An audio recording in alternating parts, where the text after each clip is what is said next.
Can you hear anybody talking in the background? Faintly, but not too bad. Okay, because that's my sister and my grandmother in the living room, and they're not gonna be quiet for me. So, No, I get that. They're doing their own thing. They're like, yeah, whatever. if it was a weekday, they might, but it's Saturday. No, I get that. Um, Mhm. yeah. Okay, so we are live. Let me mute this. Okay, can you still hear me okay?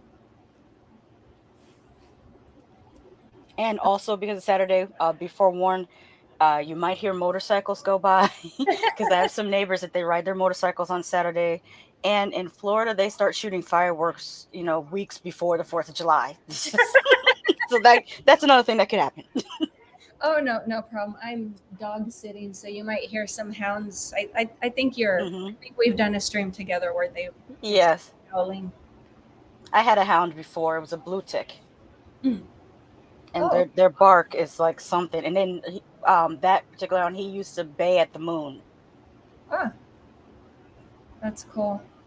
Yeah, there's one here. She's very loud. It sounds kind of like, "What happened to you? You're okay." She has one of those types of howls. It's like kind of caveman coming out of a hound. Hmm. And then I have my puppy here, so he's also pretty loud. He's not too bad. Hmm. Um, But yes, so it looks like we have two in the chat. So just really quick, this is Lady Sasha from the What Did I Watch channel. I just need to grab your links really quick so that way if anyone's interested in following, they have accessibility to that. And then just really quick in the meantime, happy Saturday, folks. Hello, Horror Retrospective and Lady Sasha. Good afternoon, Kara and Lady Sasha. Good afternoon to you as well. Thanks for stopping by. I And like your profile picture, Mystic Mac. and good afternoon, chat. Let's see. Ah, I had a beagle and he used to drive me crazy. Yeah, they're pretty vocal. Um, there's some adjusting to, but they're not bad. I love them. They're very affectionate. Yeah. The quietest dog I ever had was uh she was half Doberman and half Greyhound, Hmm. and she was really quiet. She would only bark if she really felt like, somebody's approaching the house. Um Okay. it was hard to walk her though, cuz being half Greyhound, she always wanted to run. Oh yeah, yeah. My little guy is. He drags me from time to time. I'm like, I can't run with you. It hurts my knee. Mhm. And I'm still grabbing your links. Sorry about the lag here. Usually I have those ready. So I've not seen Megan. It's pretty good. I'd say it's a very smart, very complex film. Like there's multiple themes running throughout the entire movie. Mhm. Yeah, I think it's great. Oh, yes, I do. I just got that. I had to find it on it's a used copy and it doesn't have the jacket anymore, but I found it on Amazon. Someone was selling it, I think for about 13 or $14. And I've been wanting to read it for years. Ah, That's one of my newer ones that I also recently got. Well, I've had it for a while, but I haven't had a chance to finish reading it. Is Dune, and then I also started Octavia Butler's Kindred. hmm. The rest of these books I read already. I read Carrie, Shining. Like that's like back middle school, high school. Read those. I did reread it. Which is funny because I first read it when I was 11 years old, so I was the same age as the characters when they were younger, and then I reread it when I was in my 40s. So I'm still in my 40s. I'm saying was like I'm not in my 40s. And then from I was able to look at it from the perspective of those same characters when they're older. So that was a pretty cool experience. And I never finished American Gods. I have to do that one. The Dean Koontz books I read so long ago in high school, I don't even have remember them. I need to reread those. Then over here, I only have the HP Lovecraft because I like to see what the source material is for so many films that were based on HP Lovecraft stories, like Castle Freak, The Beyond, Reanimator. There have been some adaptations of in the Mountains of Madness, Color Out of Space. All those are in this book. He's very difficult to read. Like Yeah. the way he writes is not pleasing to me. I'm like, this is hard to get through. Yeah, I've Um, had that same thing. Someone gave me like years ago an annotated copy of the works of Lovecraft, and I'm like, yeah, I have the same thing. I try to read it, and I'm like, it doesn't read like a regular no, not at all. novelist. No. And then I think I was later told that he had a scientific background, so that's where that wording comes from. Mm. Yeah, Also, so I think he was a little bit mad. Like he was, I guess, pretty brilliant with the ideas that he came up with, but he was a little bit crazy and also super duper racist. Like so racist, he named one of his pets Slur because because it was black. But wow. fortunately for us, he has no heirs, and all his stuff is public domain. So he gets no and he didn't make a profit off it too much when he was alive. Like he just lived regular. So Huh. it's good to know that he never profited off off of being an asshole. Yeah, I didn't know that until years later that he had that reputation, but he's a product Mhm. of his time. Oh yeah, I would say that probably the majority of uh, European Americans during that time period thought similarly to him. Very likely, Or like I've read anthropology books from like I studied cultural anthropology in college, and I forget who it is that we were asked to read. you're breaking up a little bit. Let me see if it's on my end. I'm gonna check my. Let me Oh, see. I have an update. I hate when I have an update because my computer starts acting janky, and that's probably why I was having issues yesterday. You ever notice that when your computer has an update, that's when it wants to start to act janky? Yeah, like it's kind of slow, laggy on my end. Um, I am told that I do cut out from time to time, but Hmm. I don't know. You guys in the chat, can you hear Sasha? Okay. Oh, and then of course I do have your link posted. It's not like one of those pretty Hmm. compacted ones. I just took the copy paste off your page. Oh, But that's yeah, fine. yeah. And you Um, could also find me, like, if you just type in "What did I just watch" with the question mark, I pop up. mhm. And I have the link in the chat as well. So if anyone's interested who isn't familiar with Lady Sasha, you're more than welcome to check her out. You should have a direct link in the chat. Um, and then of course we had you saying, let's see. Oh, that's a trash picture. So yo, ladies, thanks for stopping by. Yeah, you're always awesome. Um, Definitely enjoy those conversations with him. And then of course, Um, I'm gonna respond to some of the chat. Slipknot fan says, "I seen the Keep movie. I enjoyed it. I heard it deviated quite a bit from the book. I've heard that too, and I it's one of my favorite movies from when I was younger, mm, and I feel like it might have suffered from not having enough of budget, but I think just the way that it's got an eeriness to it, and also the soundtrack and score is really really great. yeah. Um, Mystic Mike says that they enjoyed reading the Shining novel. That one I thought it was okay, but I didn't enjoy it as much as, or at least I didn't connect with it as much as I do Oh, Carrie and it. Or yeah, I popped out for a second. I don't know what's going on with my internet. Sorry about that, guys. But yeah, I think the Shining novel's okay, but it's not one of my favorites of Stephen King's. And then the Trash Picture Show has an interesting story about H.P. Lovecraft. He hmm, says Robert E. Howard stopped him from being beaten to death in a bar by Irish and Dutch dock workers for insulting them. huh. Yeah, that would make Yeah. sense. Like, keep your mouth shut. Oh yeah. And also in that time period in America, yeah, it was pre 1940s. Pre 1940s in America, the Irish were not considered white. And the Italians were not considered white, and it took years for them to try to get their citizenship. They eventually gave them their citizenship because they needed them to fight for on the side of U.S. in World War II, Mm. and that's when they got reclassified as white in the United States. Even though now we know um, it's not the word genetically, there's very little difference between. I mean, I'm just talking genetics, not culture. There's a huge difference culturally Yeah. between Irish and British, but genetically there isn't a huge difference between Irish and British. It's so funny how how human beings create these barriers that really shouldn't exist. Yeah. Um, Let me see. And of course, Marty was saying he hears us both fine. Mystic Mac was saying need to check out more Stephen King.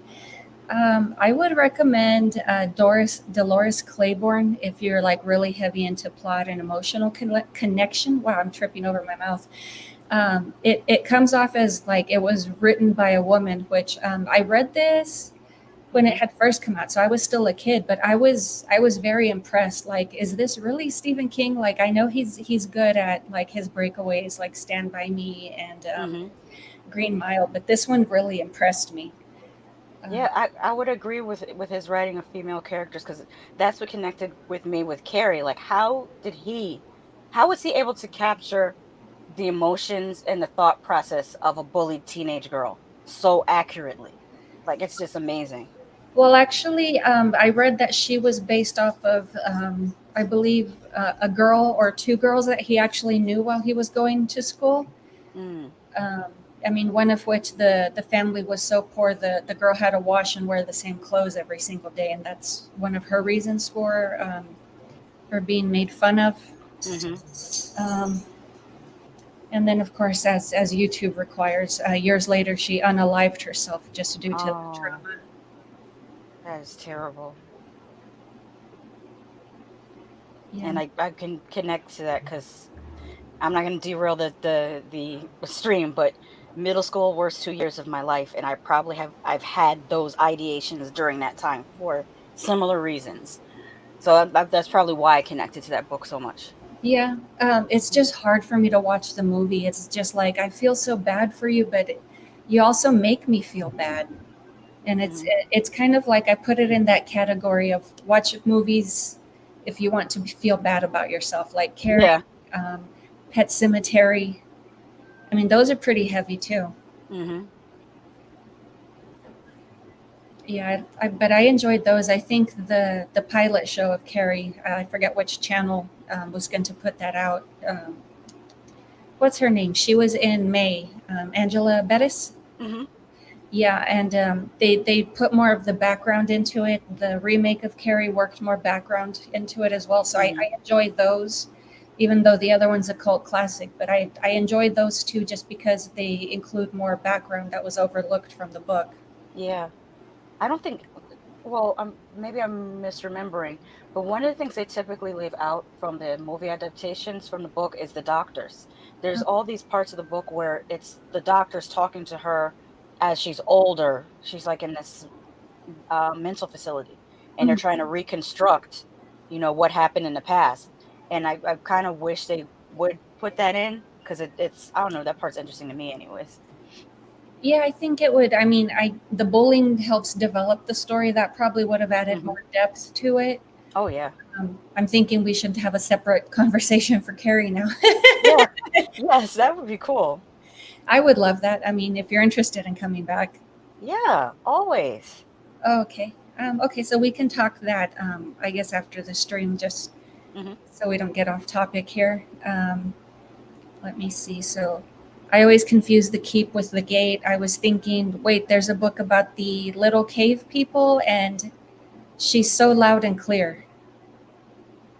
Am I understanding that correctly? Who's so loud and clear?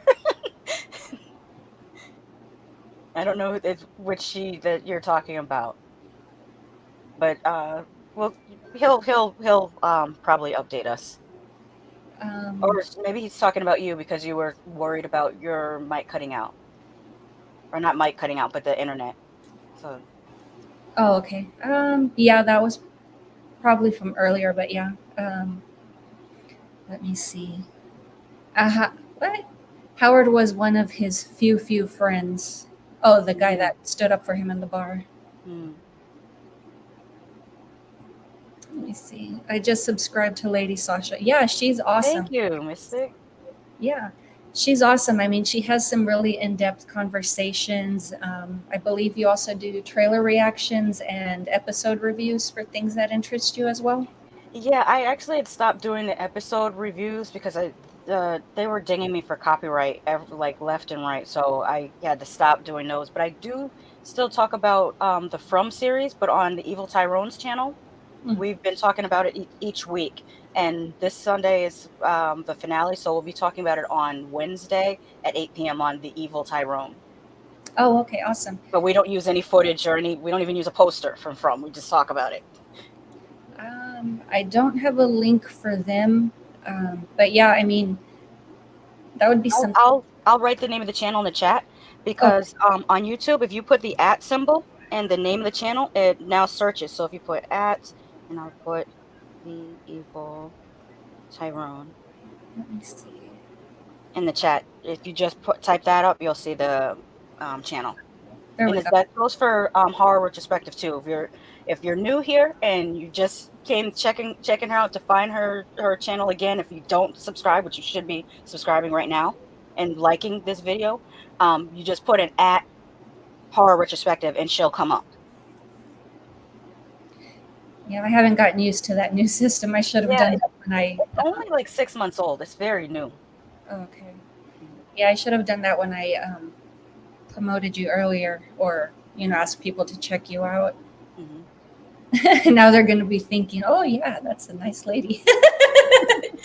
Not that kind of checkout, guys. Yeah. Let's see. So Right. Uh, I think we left off here. Let me see. I actually enjoyed the Shining movie more than the book. Haha, but I I did still too. liked. Yeah, I liked some things the book did better.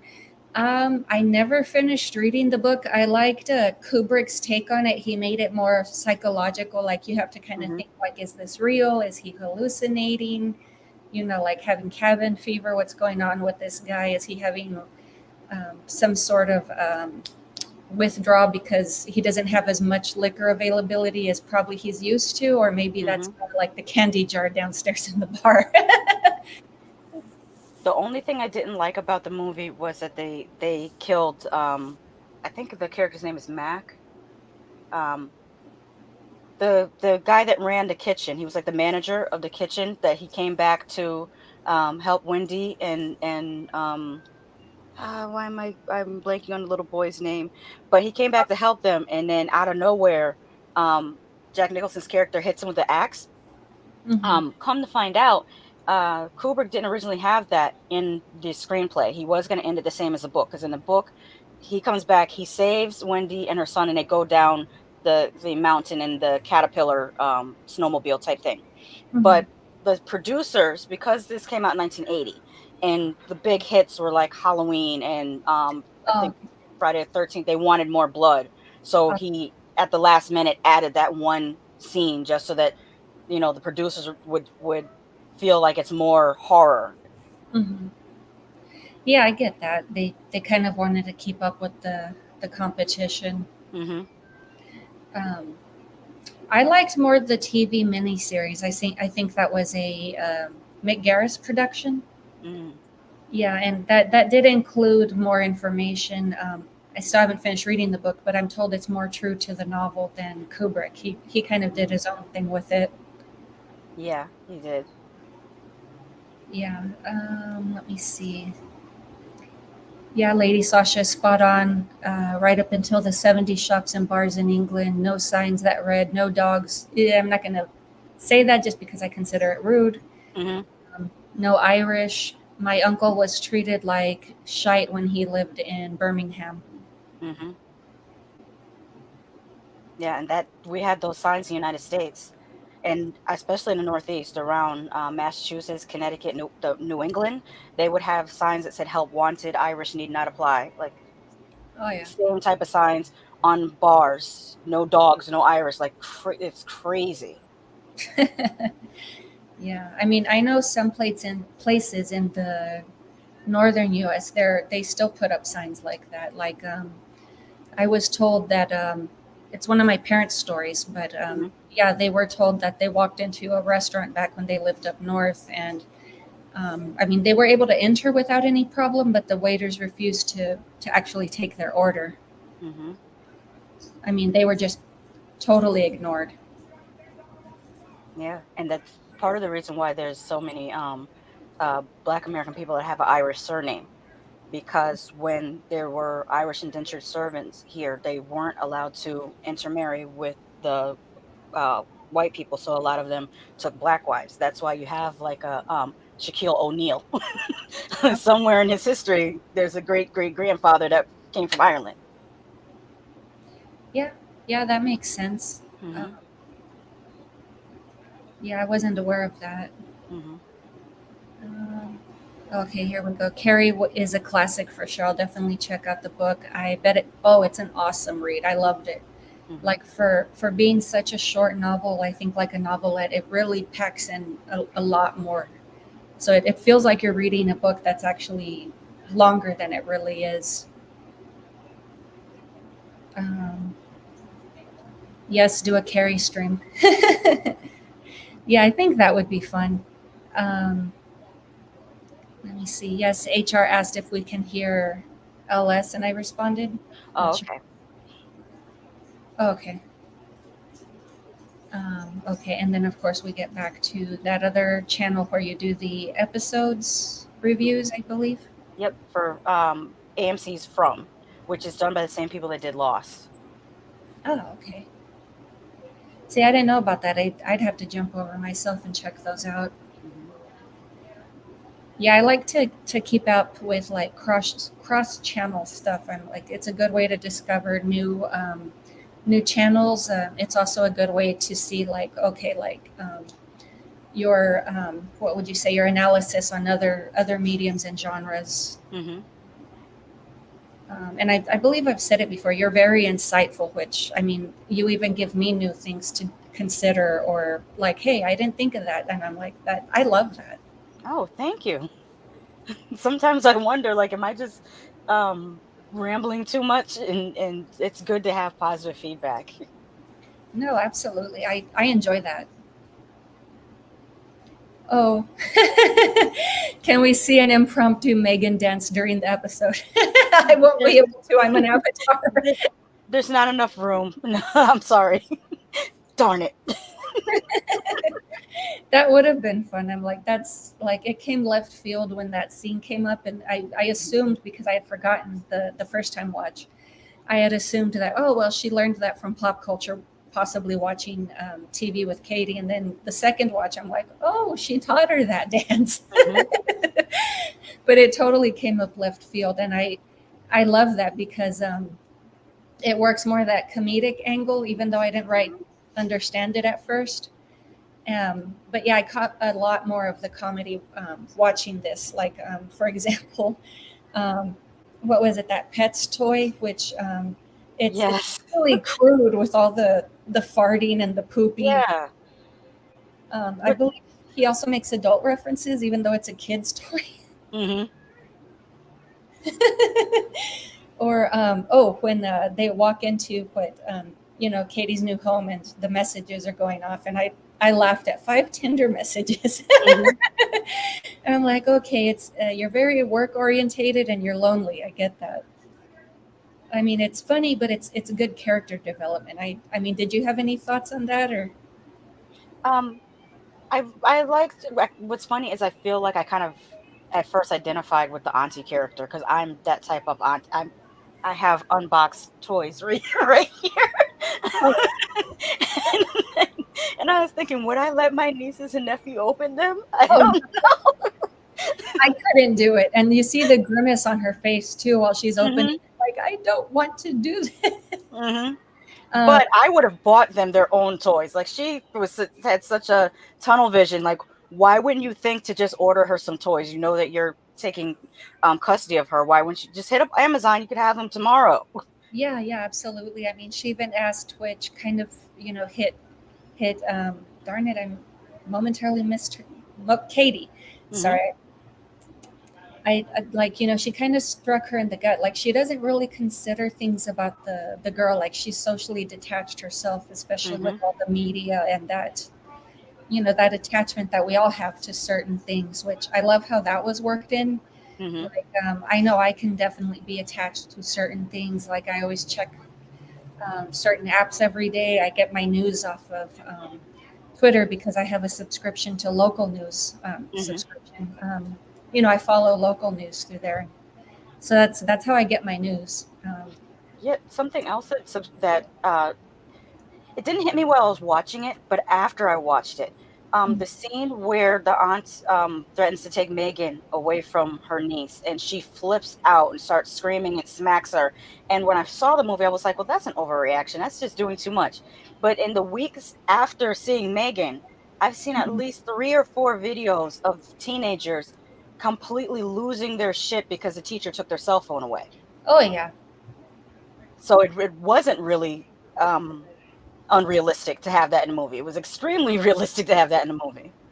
yeah. I mean, I kind of took it from the kid angle, and then it was also explained by the psychiatrist that she's already developed this emotional attachment because, Mhm.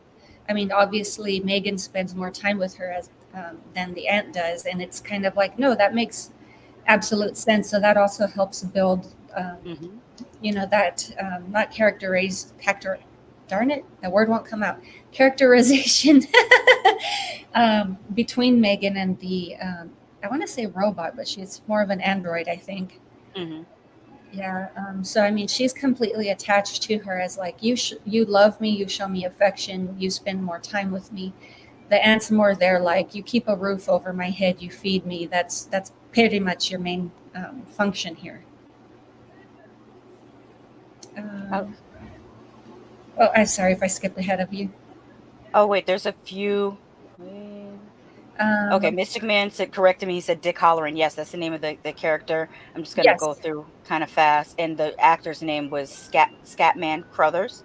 Ah, okay. And then Tony Mann helped me out and said the kid's name was Danny, and Scatman Crothers played Dick Halloran. Oh, I had it backwards. Yep, no, I said it right. I think Scatman Crothers played Dick Halloran, the dude who got the axe in the book. Um, no, he didn't get the axe. Oh, got the axe in the back. Sorry. Okay, I don't know what's wrong with me today. My eyeballs are not working. And then Tony Man has a question for you. The next one. Let me see. Hey, Hard, did you watch the director's cut or the theatrical release? I didn't watch it right away, so I went with the extended or the director's cut. Hmm. Um, I believe you had also told me that the main difference is you get more violence, more blood, and I'm like, okay, well then, I'm not wasting my time on the theatrical Hmm. because I Yeah, had because considered going back and watching to have a comparison. yeah, all that happened differently in the theatrical is it was more cutaways. Like rather than you actually seeing like one example I gave was the little boy being hit by a car. In the theatrical version, there's a cutaway. You see him roll down the hill, you see the car coming, and then it cuts away. But in the director's cut, the car rolls directly over him, and then you see like a little bit of the aftermath of that. It's Mm. not really long. It's not anything gratuitous. Oh, If for yeah. those, because I know a few people that watch my channel, they don't really like gore. I happen to love gore, so I always let them know whether it's you know extreme gore or gratuitous or whether it's just mild gore. So in this, I would call it mild. Yeah, I mean, I'm honest about it. I think in my page description, I describe myself as a horror hound or a gore Hmm. hound. So it's kind of like you pretty much know what to expect from me, and then of course Hmm. I just have like those left field commentaries. Hmm. um, Let me see. Oh yeah, back to the toy thing. I have a box of spare toys from when my niece and nephew come over. Um, I also keep a random box of Lego to keep. Yeah, absolutely. And and it and keeps. for context, the Trash Picture Show, he Mm-hmm. has so many like I don't know whether they're limited edition or special edition, but he has so many figurines from movies. He might have some from anime. I'm not 100% sure. I think most of them are from movies, comic books, and he does these really cool stop motion videos with them. And I just know the time that he takes to paint them and do all these things with them. Oh He's yeah. not letting the niece and nephew play with those. No, absolutely not. Especially what is it? oh darn it, I forget the word, but his animations that he does with the toys, I love Hmm. watching those. Those are definitely fun. Or when he posts kind of like those dioramas, the photos, or just the characters, and like this is a new outfit for this character, and I'm like, he'll do kind of like a comparison, whether it's wigs or like the outfit, which one do you prefer? And I'm like, I love those. Hmm. Yeah, I like the different looks that he gives them. I love this. God forbid they touch my figures. Yeah, I'm like that about stuff too. Or I have like collectible plushes that I have, and my puppy can't tell the difference yet between these are my toys, these are your toys. Hmm. Yeah, so I mean, we'll get there eventually. Um, I'd have an aneurysm. I don't think I'd be that exaggerated, but yeah, uh, it's kind of like, what did you do? But it is. It's silly to fight with a kid over a toy, Hmm. and especially when you can just eBay or Amazon and get a replacement. It's not the end of the world. Hmm. But I kind of grew up with it because my mother had Star Trek stuff that we couldn't touch. Now that I'm an adult, I can touch it. I can touch her Bajoran phaser and stuff. Well, yeah. I mean, I get that. It's kind of like Hmm. you would have more understanding as how careful you'd have to be with it, or Hmm. yeah. Um, Especially with like certain types of like the gloss that they put in collectors books or Hmm. magazines. It's kind of like you have to be careful with how you handle it. You don't want to like oil stain it with your fingerprints. I'm like, I haven't figured a way to get those out. Oh. Yeah, so I mean that's not too cool. Mm. Let's see, letters come up smaller on the live stream chat than it does YouTube chat.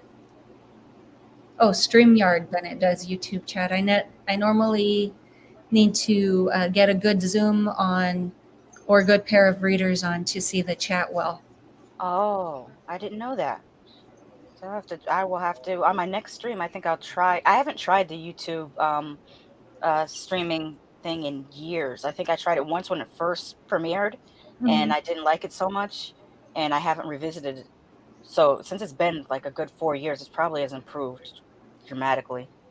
I Maybe think it's so many of us just started using StreamYard that we're just used to using StreamYard. yeah. I'd agree with that. I mean, I'm on StreamYard right now viewing the chat, so I mean, I'm sure people that are on the YouTube chat they probably notice that delay when we respond to things, Hmm. like whenever a new comment comes in. Yeah. But yeah, I mean, as far as Megan, like, did you have any overall thoughts or just ideologies on the main themes, minor themes? Hmm. One of the things I loved how it reminded me of some things from the 80s. And forgive me for the people who already saw my review of Megan. I'm going to repeat myself here. But the first thing that it reminded me of is, do you remember the show Small Wonder? Oh yeah. Yeah, with the little robot girl. Like that's the first thing it reminded me of. But then there was parts of it um, thematically that reminded me of this Wes Craven movie called Deadly Friend. Oh yeah. Where the boy had a friendship with his neighbor and she passed away Uh-huh. and he created an android with her and he had that kind of parasocial relationship with the android, but the android went overboard. Almost a similar story. The android went overboard trying to protect the boy, and he was a teenage boy in that movie. But I would definitely check out Deadly Friend. I think it's underrated as a Yeah. Wes Craven movie. Yeah. Yeah, he has a few that get overlooked. I can't think of any over the top of my head right now. I think it was The People Under the Stairs, him also. I think that was Yes. Craven. And Vampire in Brooklyn, I think at the time people were disappointed because it's Eddie Murphy, and I think they wanted it to be More more serious. comedic. And Eddie himself wanted to do straight horror. Wes talked him into even adding any comedy into it because he really wanted it to be straight horror. Mhm. I forget who else was involved with that. What was it? I know there was another horror film that he was in or had produced, and I remember commenting to you at the time. It's like, wow, that guy is really short. Um, Hmm. I want to say it was another. Darn Was it! it a was it a black horror movie? It was. I know Joe Bob did a screening of it last. Oh, I know what you're talking about. Death by Temptation. Yes, Hmm. I enjoyed that. I loved that. I mean, like the comedy in that one, I think was good. Same thing. I agree on the Vampire in Brooklyn. Like, I mean, I was still young when I watched that. I watched it when it was first out, and I'm like, I don't like this. I mean, I love that Angela Bassett's in it. I mean, to me, Hmm. she's, she's like one of those. Not to be crude, but I mean, she's a serious actor. I mean, she is also just very kick-ass in how she performs her characters. Hmm. I really loved her on American Horror Story, The Coven. Oh Oh, my God, she was she was so, like, she's everything you want a badass witch to be. oh yeah. Hmm. Um, but yeah, I mean, just really quick. So like, I didn't really catch like all like I understood the like the social media dependency or the gadget dependency, which Hmm. is kind of like you said. It touched on when Megan was taken away from the girl and she freaked out. Hmm.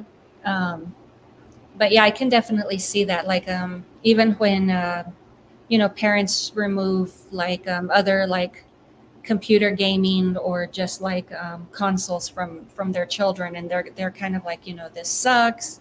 I want Hmm. my phone back. I want to be able to interact with these people that I've played with for years. So I mean, that's also how they get their social interaction. I mean, at least modern day, I want to say a lot of people do. I could be wrong. I mean, people still have like IRL friends as well. Yeah, but I think now it's a great time to interact with technology, but it can be a dangerous time at the same time, because it's great that you can connect with people from all around the world, and Yeah. you can, listen to firsthand stories of what their life and their experiences are like where they're living, and that's amazing. But at the same time, there's this access to false information, or Oh, people who are deliberately saying and doing toxic things just to get paid. And as an adult, we can look at those people and go, "Oh, well, that person's just an idiot asshole. I'm not listening to them." yeah. But if you're 10 years old, you may not know necessarily how to filter out what's good for you and what's not good for you. And I think to this day, the school system still doesn't even have in place um, what I call internet literacy programs, where you teach Oh, children how to identify. Like, I had a friend recently ask me, what is a real news source? And I yeah. remember one of my teachers in high school, we had a class called critical thinking skills, Oh which yeah. is not that's not the norm for all across the U.S. But I remember the teacher telling us that the news is what happened, where it happened, who it happened to. That's the news. Once someone Basically the starts saying their opinion, it's no longer news. It's editorial. It's an opinion piece. mhm. And now, because I think one of the worst things I did, I'm getting off on a tangent, but I'll come back to Megan. No, no, One of the please. worst things they did to news channels is to make them compete for ratings. Uh-huh. News channels should not have to compete for ratings, because that way that they would be able to just deliver the news. But because they have to compete for ratings, they lean into the opinion pieces because it gets them ratings. Mhm. And so the offshoot of these opinion pieces is anybody with a microphone. And now, Amazon, with Amazon, you're only $17 away from being a podcaster. Any nutball with $17 can get on the microphone and say whatever they want. And as a child listening, they're going through channels and they find this person. They don't know this person is a nutcase. They just think, oh, well, this there isn't much to distinguish this nutcase from this expert who's maybe talking about psychology or physics or whatever science that they've studied. So I think in schools they really need to teach children how to identify, what is real and what's fake online. Yeah. I'd agree with that. Like, let me see. So I did just have a delayed response to Tony Man, but yeah, it's basically, and I actually, our teacher used to do exercises with us in social studies where we had to choose a news article, and basically we discussed like the 5 W's, including how. Uh, Hmm.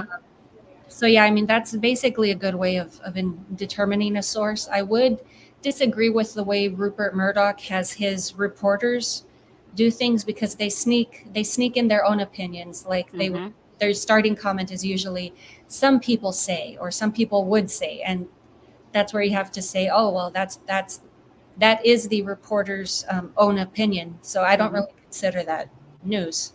Yeah, and we're finding out recently because of the lawsuit that involves Rupert.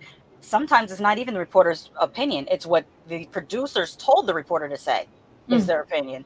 So that kind of sucks because the reporter's going to get all the heat for Oh what they said, even though it wasn't their idea to say it. yeah. Let me see. I forget how old the story is. It was during, like, I want to say the 9/11 era, where somebody who had been in that situation, they were voicing their opinion, and Fox News went out of their way to just run this guy through the mud, which that's inappropriate. Hmm.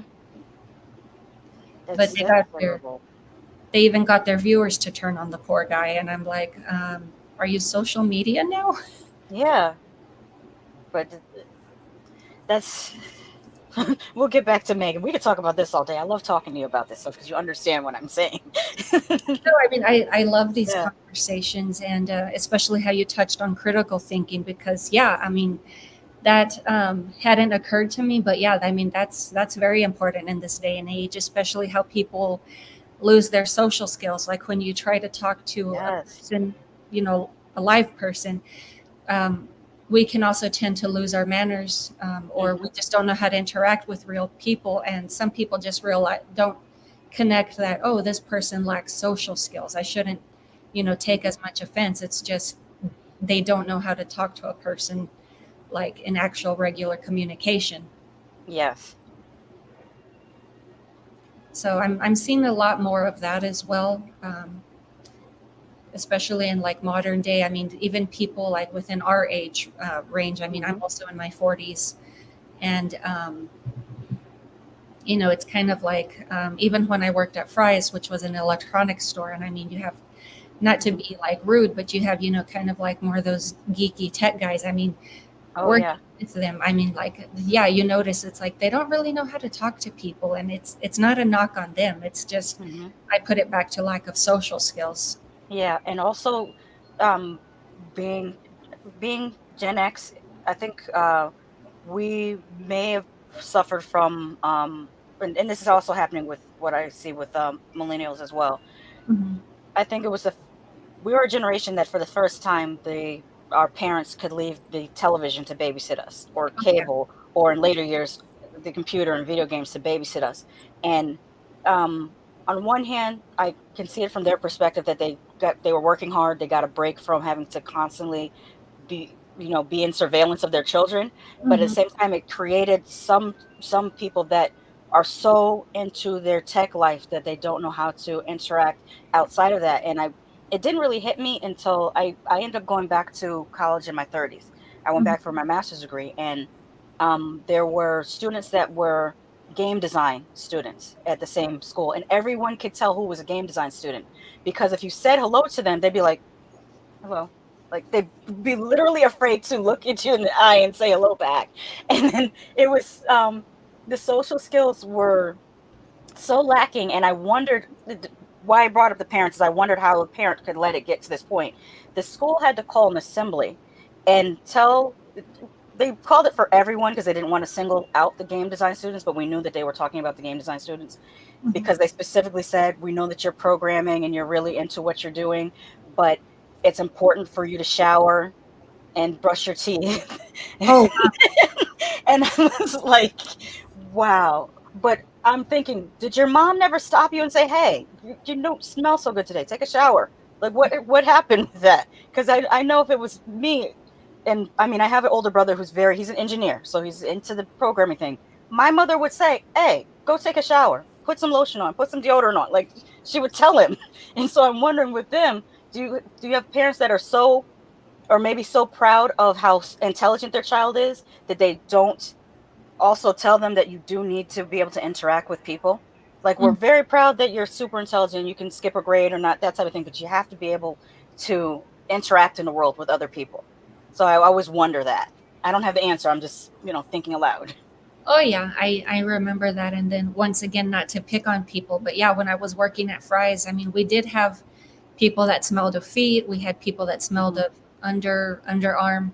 Hmm. Uh, One of them was just because he was drinking energy drinks so much. it's kind of like he was sweating out his pores, all of that. Oh And wow. eventually, yeah, the managers had to tell that person, you can't keep drinking this stuff because it's affecting you. Hmm.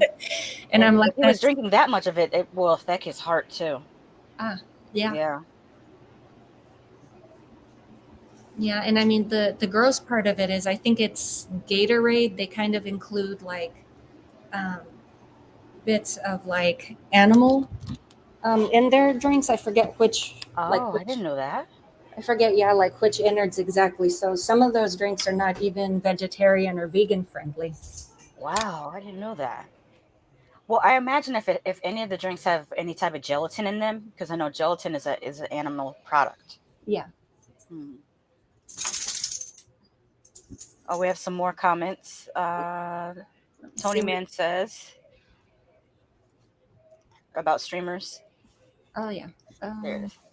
Yeah, I popped that up earlier, but just because I didn't want Oh, I to. probably was running my mouth and didn't even see Oh it. no, Sorry. you're good. Um, I mean, I usually come back also, but yeah. hmm. Just like streamers and claim they're journalists, but somehow interject a name calling and an ad hominem attack. They attack the person and not what's said. This is true. That's another thing well, I don't know whether they do or not, so let me not misspeak. If reading online would make you think that people did not learn about ad hominem attack, straw man, red herring, all these misdirects in communication that that used to be taught. I don't know if those things are still being taught. Hmm. On that, I wouldn't be too sure. I mean, there should be, like as you say, some other types of classes that touch on that, especially Hmm. because and I could be wrong, but I think people are gradually just becoming desensitized. Like, Yeah, very much so. um, okay, yeah, and I had put this one up as well. I live by the facts over feelings motto. Yeah, you should. I mean, that's definitely a thing to just look for. It's kind of like you don't want someone wasting your time with silly and from I can't talk. Silly opinions and lack of actual information. They kind of just I believe they just more focus on what they think or what someone else told them. Hmm. So, as a kid, I forgot to brush my teeth once, and my mom brushed them for me. Not a good memory. Oh yeah. Yeah, yeah. So when I see, like I said, when I see people that are like that, I do wonder if their parents are the same way or if their parents just don't think that that's important to teach them because that's a life skill, you know. Hmm.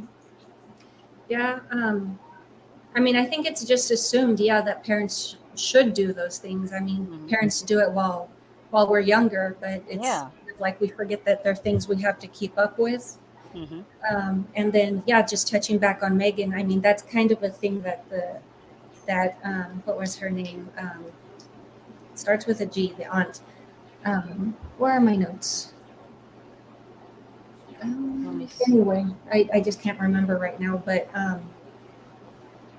trying to check my notes. I know I wrote it down. I'm looking at the same time. Let's see Gemma. if I can. Gemma, yes. I don't know why I couldn't remember her name.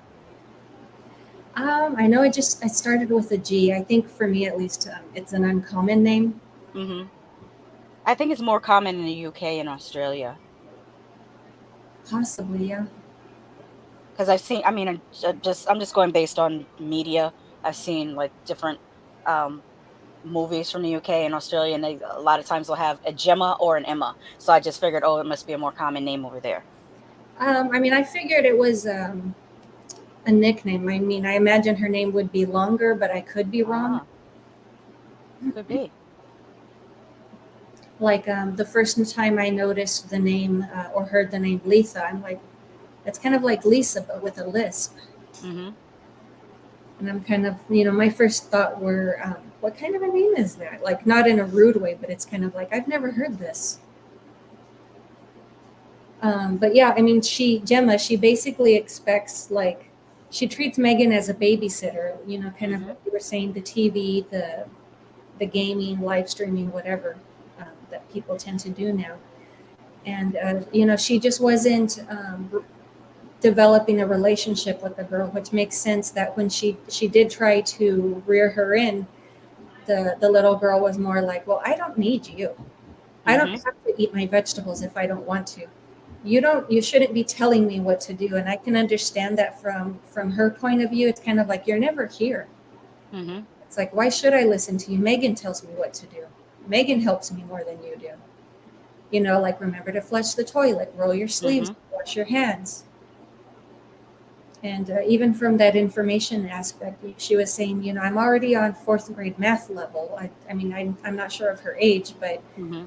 I mean, that was her argument against, why can't I be homeschooled? I don't want to go with, public school kids. And, Gemma gives that counter. It's like, well, you need to develop social skills by being around people your age. Mhm. Um, what was this? I think I missed something. My bad. I meant to say the nail gun and poison on the nosy old woman. I think I missed a comment somewhere. I see brushing teeth. Yeah, I didn't see it either. Sometimes I have to go to YouTube to see those. For some reason, they don't Oh. they don't come through. Some of them, I've noticed that from.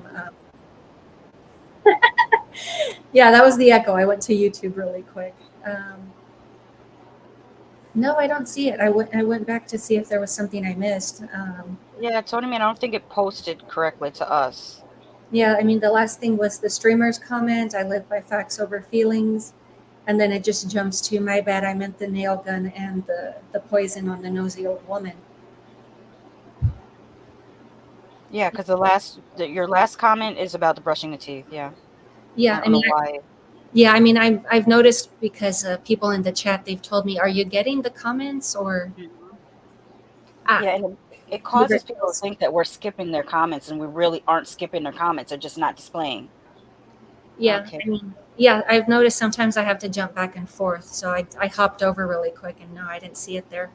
But yeah, favorite kill scene, the movie. I Um, think that for me, the elevator. I like the elevator scene. Although I do think that the poison for the old lady, um, that was really, really entertaining, and it reminded me specifically, and I don't know whether it's meant to, but it reminded me of again Deadly Friend when she threw the basketball at the old lady. oh yeah, yeah. I feel like they wanted that type of feel, but they didn't go far enough. They should have shown at least like they didn't they kind of flashed to it, but they didn't really show a whole lot of carnage with the older lady. Like it would have been better to see like the poison make her skin melt off or something like that. Yeah. I don't quite remember that scene. I'm stuck on how she mimicked the dog to lure her in. Like, you have Hmm. the dog barking or whimpering that it's in pain.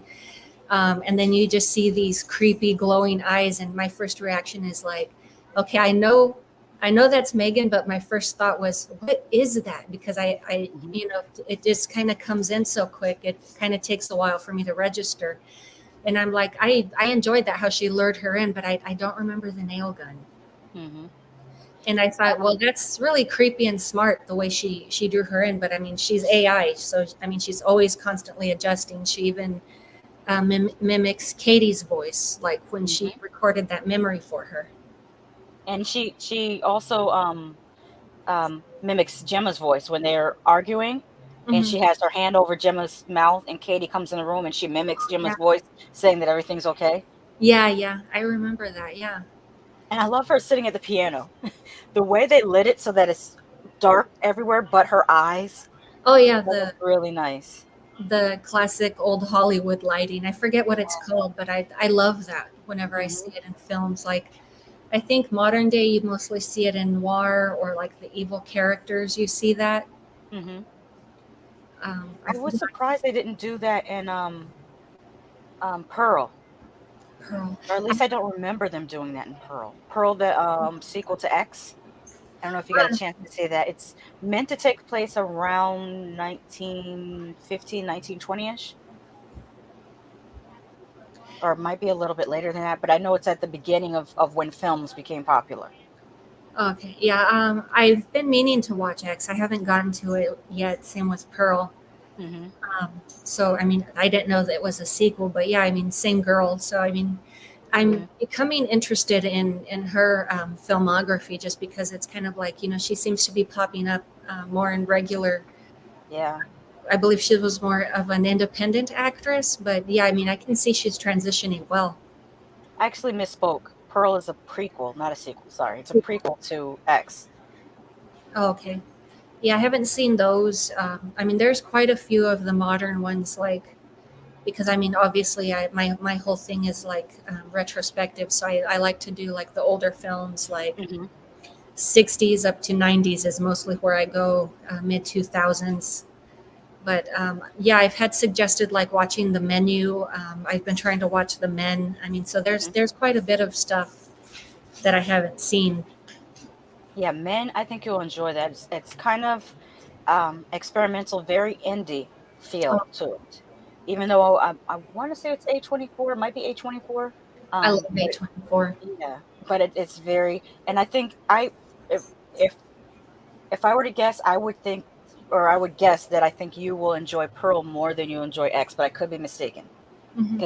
because Pearl is done in a retro way of, well, X is also done in retro way, retro 70s, but Pearl is done in a 1940s style of filming. Although sometimes there's some parts that kind of are more 50s and 40s, even though it takes place during the 1920s or late, it's like 1918 to 1920ish, because there are characters in Pearl that, or they're mentioned. We don't see them, but it's mentioned that they are suffering from the Spanish flu, Hmm. and so thinking the Spanish flu was around that time period, like 1918. I think it went 1915 to like 1920 something. Uh-huh. So I Uh, think that's the time period it's supposed to take place, but the film style is definitely 40s to 50s. yeah, I mean, that's more, I want to say, a trademark of Ty West. Like he Hmm. likes those like throwback type filming, especially in what was it? Was it House House, of the Devil? yeah, yes, House of the Devil. He really captured the 70s well. Part of that was filmed at Central Connecticut State University, which is not far from where I grew up, and actually took summer classes there. Yeah. Be I careful like watching that. the menu. You'll end up wanting a burger like he makes in the movie. They look good. Oh, okay. Well, then I'll know to order like BK or something while I'm watching. That's awesome. I love that tip. Um, yeah, I usually like for films that I consider like a special occasion type film. I like to order something to watch. Mhm. So okay, at least I know burger. Don't go pizza with this one. Yes. Other things about Macon. The boss. There Hmm. was something funny about him yelling. I always think of him yelling about somebody get me a kombucha. I don't know why that's funny to me. Probably because I don't like kombucha at all, and Oh, him yelling to get one was interesting. I mean, to me, that came off as very common, especially because I mean, kombucha's been around forever, but it's been Yes. popularized. And Hmm. I'm like, I've been drinking kombucha for years, so I totally related to that. It's kind of like, okay, you're more into the health thing, taking care of yourself. Hmm. So I mean, it tells you more about character development for that Hmm. particular person. So I liked that. I forget about the assistant. He's kind of like he's not the best assistant. Like he's kind of like can't keep up with it, or he'll forget things even though that's his job. And I Hmm. don't know if that's meant to be like, not to be rude, but kind of like the what do you call it, the carryover joke. Yeah, like a running gag. Yes, I thank you. Yeah, I mean, I can see that. It's just and then what is it, even Gemma, I think she pushes at him too, kind of like, why can't you get it right, it's blah blah blah blah. So Hmm. basically, she's also very work orientated. She lacks social skills. She talks to his Yes, assistant the same exact way she talks to Cody, was it Katie? Katie. Katie. Would you think the assistant ended up kind of sending, well, towards the end the assistant was sending the plans about like, or all the specs on Megan to a competing company, and it felt kind of like he did it because he never felt respected at the company that he works at. Yeah, I agree with that. I mean, who wouldn't want to just kind of do something like that on purpose, especially when you're being treated by your fellow associates or your boss that way. It's kind of like, it's like F you. I'm tired Hmm. of crap. And that sets us up for a good sequel. It, Will it be Megan versus Megan? Because if the other company also creates Megan and it has the same technical um flaw that this Megan has, that would be interesting to see. but it also touches on, I hadn't thought of it, not even during my second watch until now, that he was possibly the person who leaked the pets thing, and that's how this other company got the ripoff because they said Yes, the that's same. true. Mhm. I didn't think about that. Yeah, he could have leaked that. I mean, for all we know, he could have been the person just giving away plans, and he was probably getting like, some kind of bonus from the other company just for Hmm. leaking.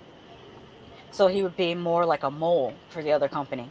Yeah, yeah. I mean, that's yeah. I mean, I hadn't thought about that until now, but I'm like, yeah, that makes sense. Hmm.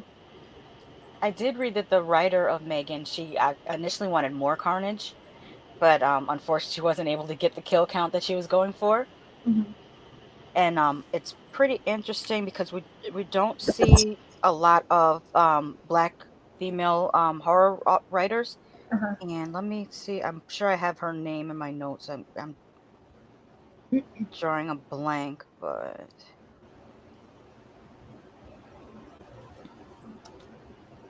oh, she also wrote Malignant, the same woman.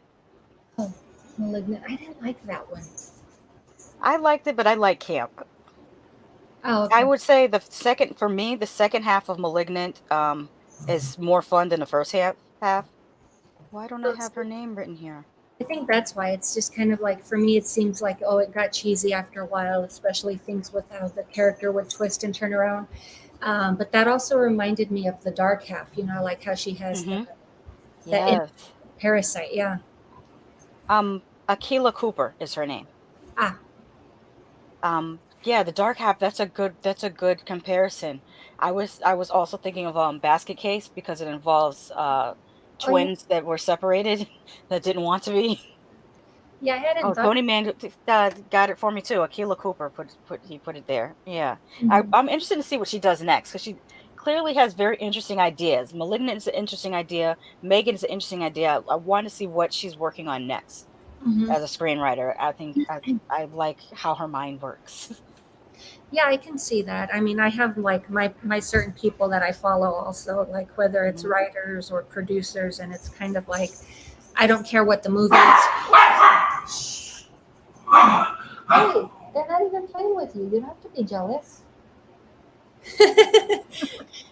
um, Let me see.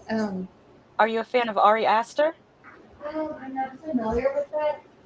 He But like, did he uh did Hereditary, Midsummer. He recently did a movie called Beau is Afraid, and I think he initially went viral with this short film called The Strange Thing About the Johnsons. It's on YouTube. oh, okay. Hmm. Um, no, what is it? I'm not too familiar. I do own a copy of those first two movies you've mentioned, but it takes me forever to get around to watching stuff. Hmm.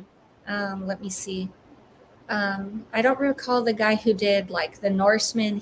I believe he also did that William Defoe film and the glittery vampire guy, Lighthouse. Lighthouse, yes. Yeah, so I realized in post it's kind of like, and I think that people in the chat pointed that out to me. I don't recall who, but that he worked behind all of those, and I later came to realize it's like, oh, okay, I like their style, so now I know to keep a lookout for this particular person. Hmm.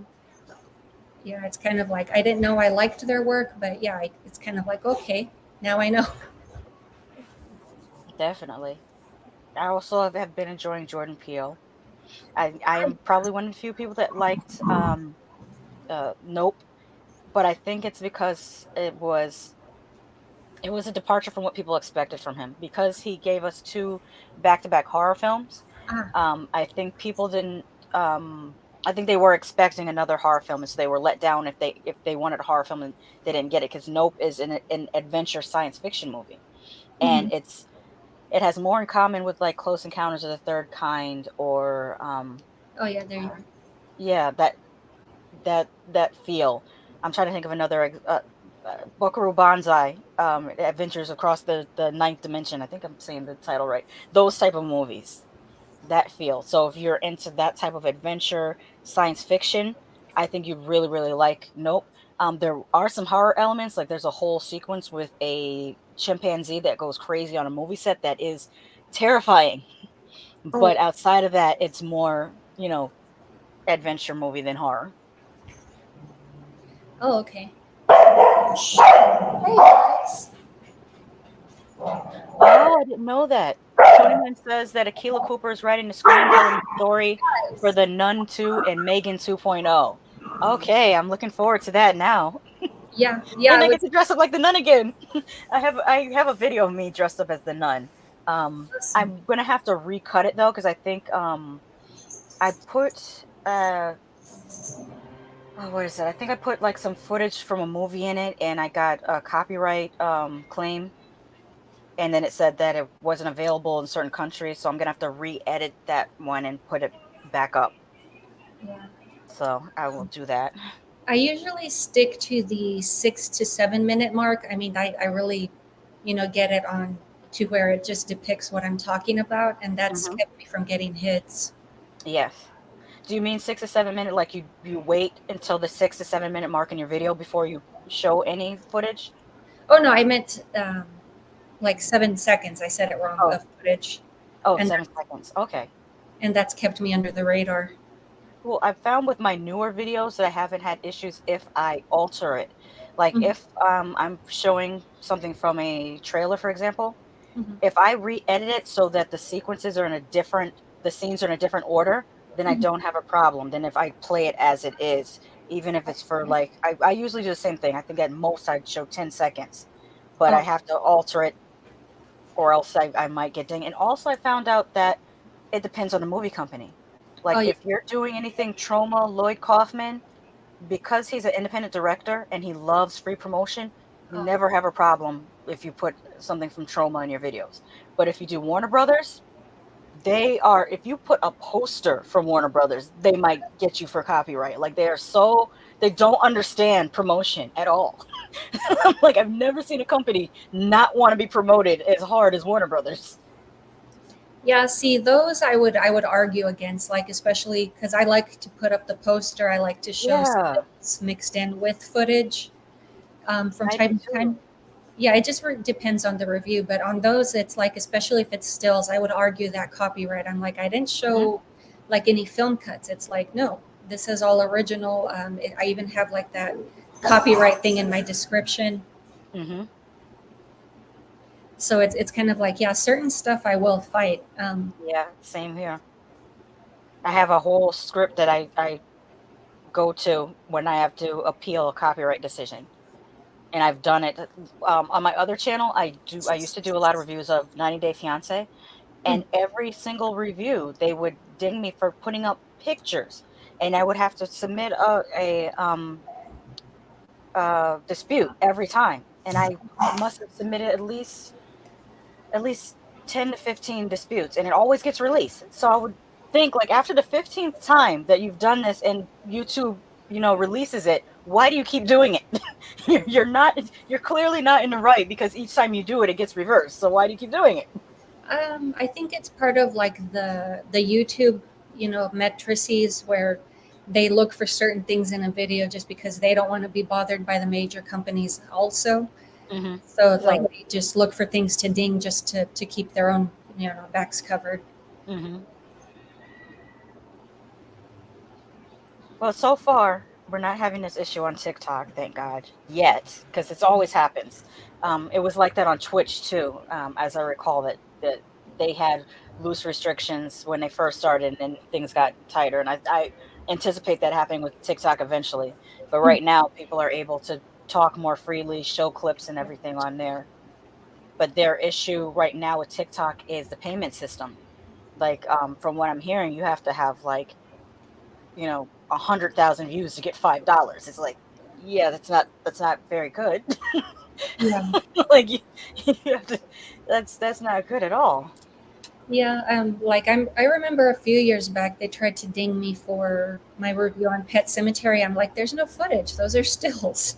Mm-hmm.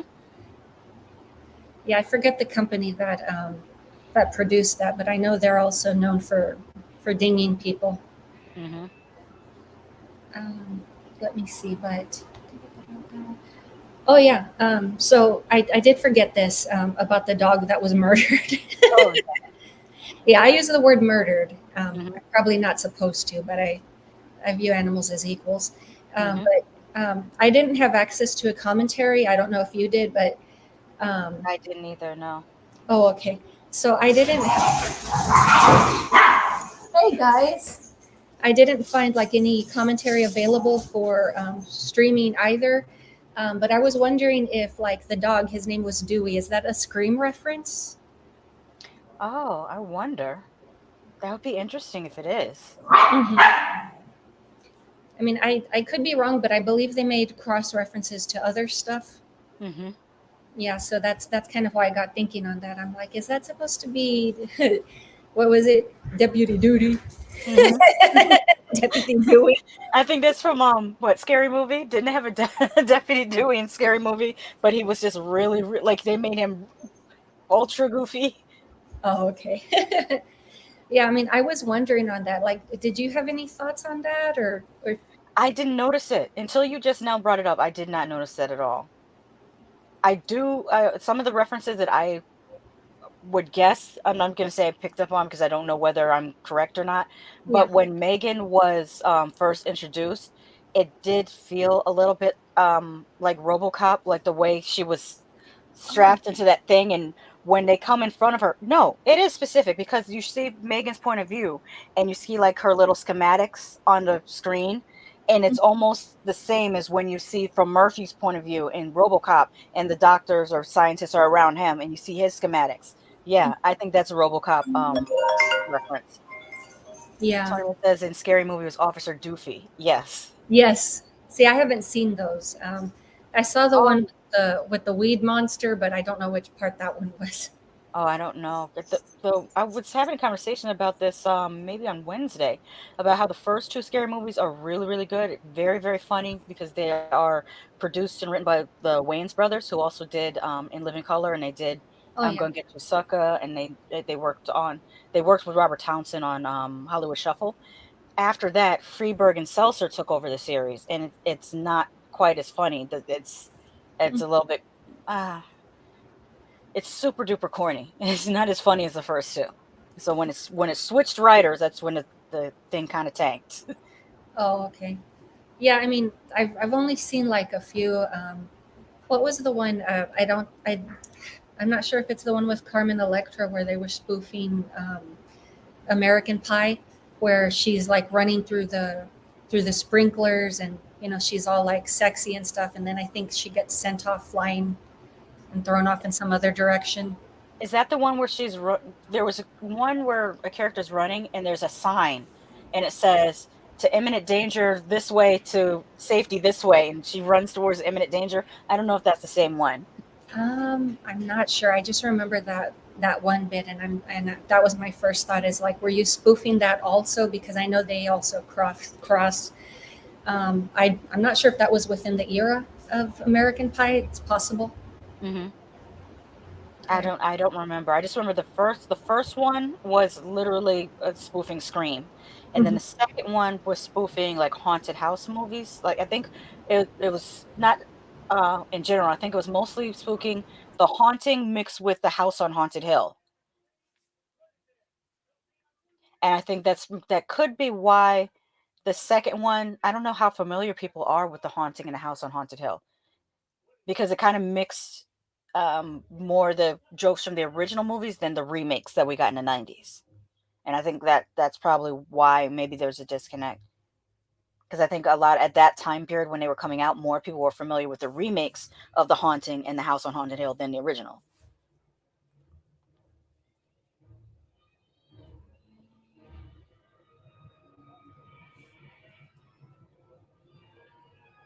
Oh, she's muted, so it must be something she's got to take care of. So I'm going to keep talking to fill in the space.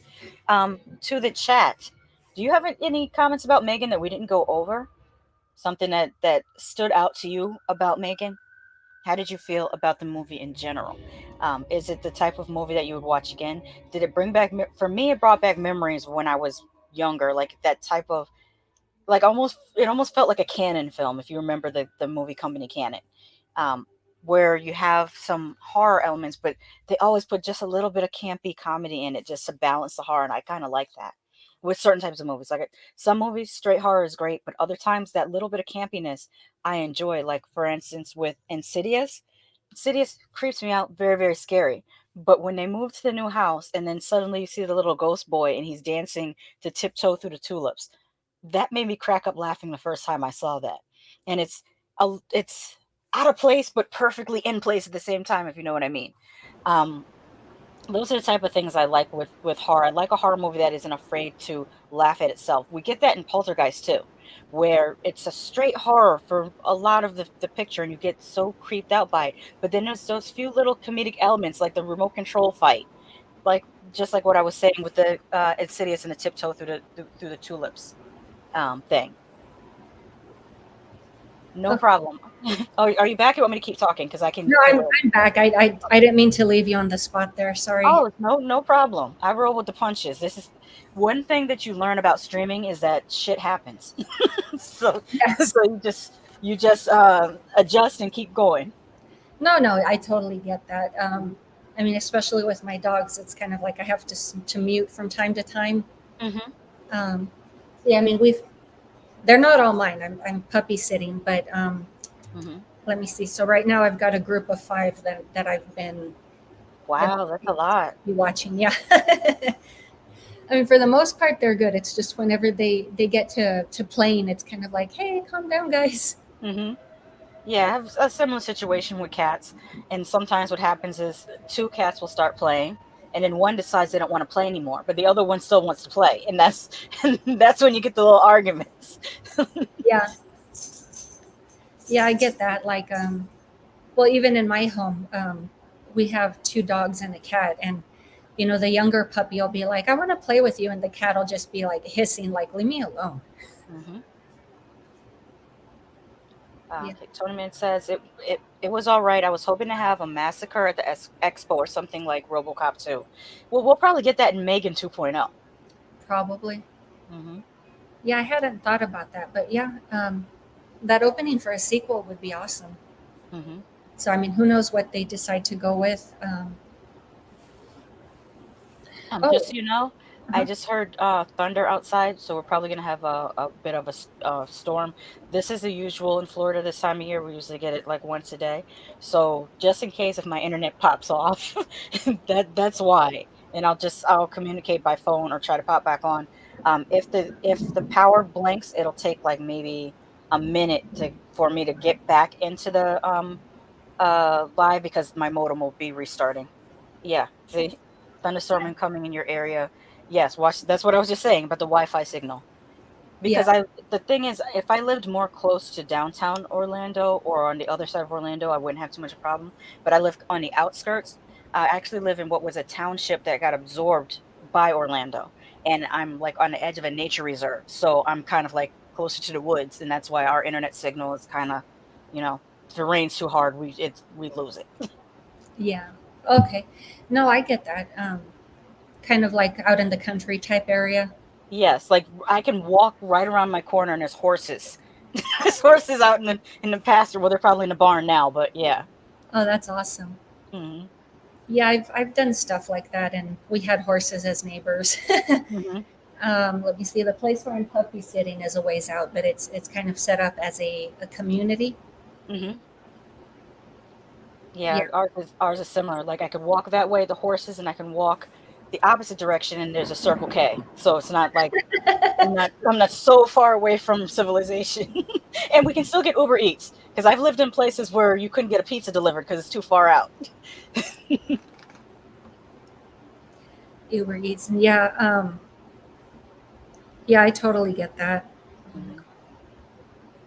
Um, What would you give your rating, or do you do ratings? I can't remember. I don't About do sorry, I don't do ratings, but if I did, I'd probably I don't like giving perfect scores, so I'd probably go with a 4. Hmm. Yeah, same. I the only movie I think that is perfect, like I can't see a single flaw, is The Exorcist. Like literally, I cannot find a flaw in that movie. Mm. But that's just me, and the attention to detail is just so amazing to me. Oh, I love that one, and even though it's an older film, Hmm. like especially because I had never watched it or gotten any gone anywhere and somebody is like doing something else and they just happen to have the movie on in the background. Hmm. Um, so the first time I watched that, I believe I was in high school, and I had rented it. My nephews didn't want to watch it, obviously.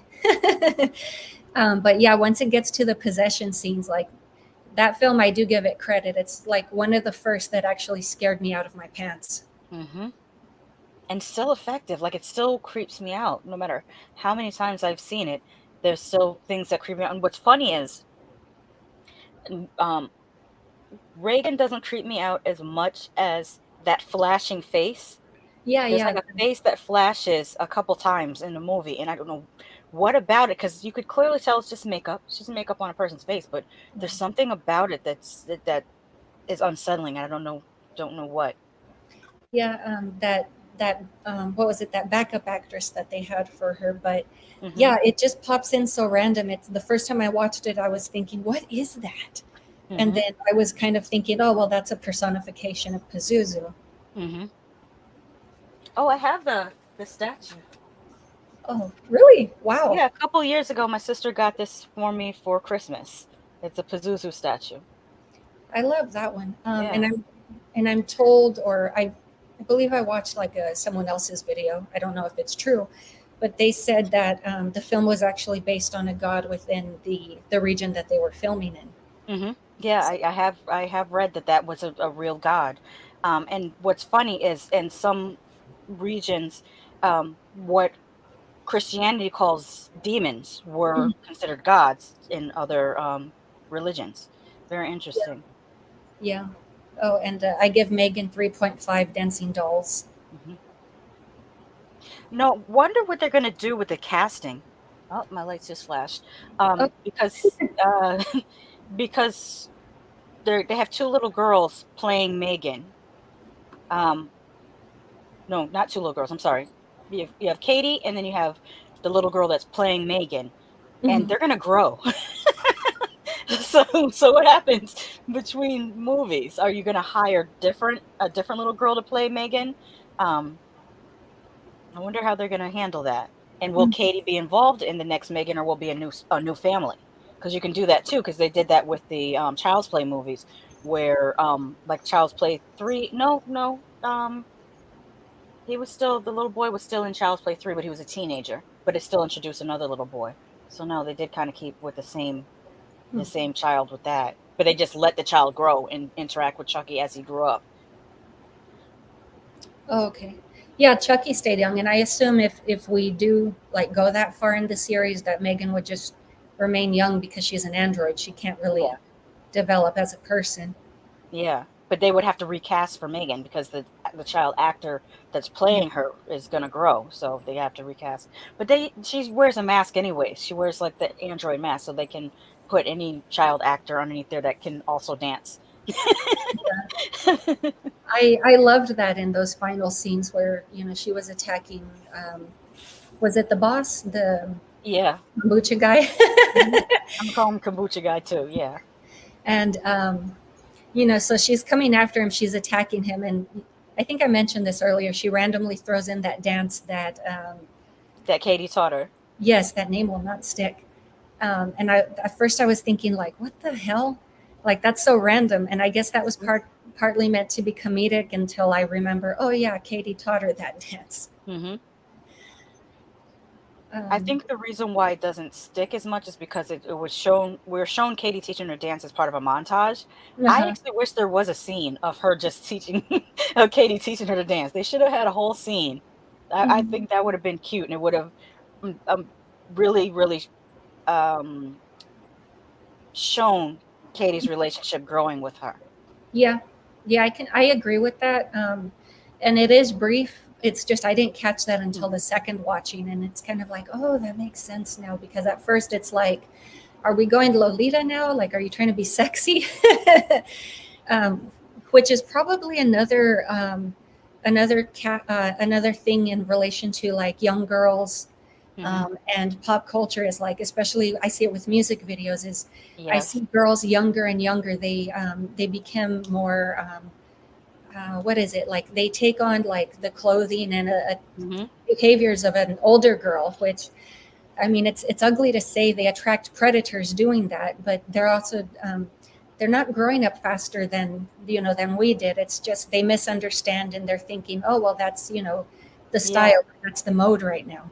I was actually having a conversation about this not too long ago about how um, there's an absence of tween and culture. Like years ago, I mean, I can only speak from my own experience. I remember it being a big deal when I would try to dress like Madonna, and I remember my father wouldn't let me go to school. I was like 9 years old. I wanted Yeah, to wear a belly shirt. It's like you can't go to school with a belly shirt on, because, but I wanted to wear the belly shirt because Madonna had a belly shirt and had all the bracelets and the belts and everything to be like her. yes, But at the same time, I could turn on my television and see you can't do that on television.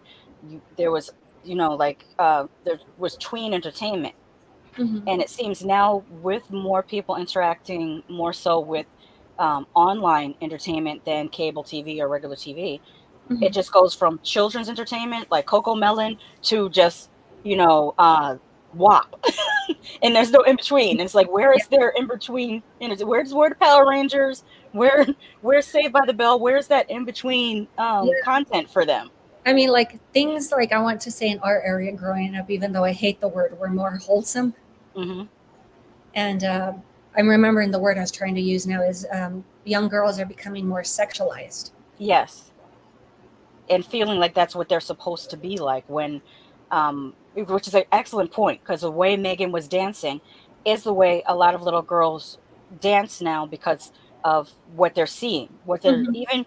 That's why I don't like, see, you see I have a BTS cup right here.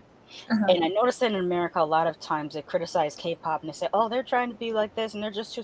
What's wrong with having sweetness? What's wrong with people just singing and dancing and being happy and it not being overtly sexual?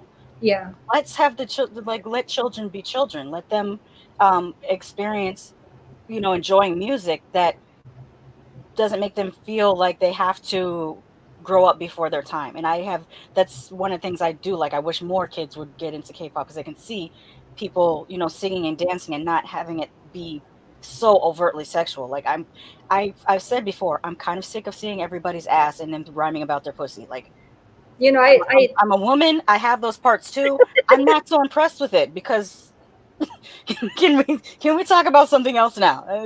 I mean, I'll be honest. I enjoy the music of Megan the Stallion. I understand that's a particular dress and dance style. You see it Hmm. a lot at Coachella. Yeah. So, I mean, I'm not offended by that or, put I'm off. I'm not offended. I just want variety. Like, Hmm. for example, back in the day, and I'm gonna sound like an old lady. Back in my day, we had back in my day we had Little Kim and we had Trina, but we also had Missy Elliott and we Yeah. also had TLC, and there was a balance. We had both. And right Hmm. now it's like everybody has to be a naked bad bitch, and I'm like, let's have a little variety. Yeah. I mean, I agree. Like, and it gives the wrong impression. Like, Hmm. at least I'm told in my state, I haven't researched it, but I believe in my state, it's legal for older persons to date as young as, a person that's 17, and that's considered legal. You won't get arrested for that. Oh, yeah, And there's yeah. some states in the U.S. It's as young as 12. Oh, geez. Like, there are states in the Midwest that it's legal for them to date and marry a 12-year-old, and that's just I mean, I more would on a scale. understand that for Mennonite or Amish, or, I mean, that's probably more common for them. I could be super wrong. I don't know anything about the cultures. But yeah, I mean, I've heard stories from people in my state, like, a 40-year-old man dating a 17-year-old, and I'm like, you pedophile. Yeah. Well, we just recently found out with do you know who Kamora Lee Simmons is? I've heard the name. I'm not familiar. She is a model that created the brand Baby Fat. Yes, yes. Super, super beautiful. She was married to Russell Simmons, and it just recently came out because Russell Simmons is 65 years old, and people did the math on Kamora Lee, who's in her 40s, and it Uh-huh. came out that he had started dating her when she was a sophomore in high school, and he was 35. Oh, geez. No, I mean, and yes, I remember Baby Fat. Mhm. Yeah, that clicked when you said that. Yeah, she is a beautiful lady. I mean, I don't know if she did that to, like, she thought she was getting ahead with dating him, or if she genuinely, just to lack of emotional experience or real life experience, just Well, decided to date she was him. in 10th grade, so she was literally a child, like a Yeah. teenager, but still a child. 10th When I was in 10th grade, I was 15. Hmm.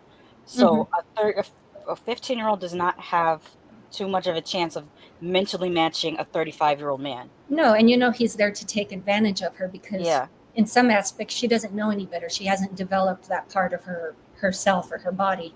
Mhm. So it's to me it's a grooming situation because I think he married her at maybe 18 or 19. So to Yeah. me that's like you groomed her and then you married her and that's really messed up. Well, not just that. I mean, you have people that like, groom a child and then they lose interest and move on to the next child. Yep. And that's kind of touched on in, darn it, what was that film with Matthew McConaughey? He has the line. It's kind of like I get older, but they keep staying the same age. Oh, I know what you're talking about.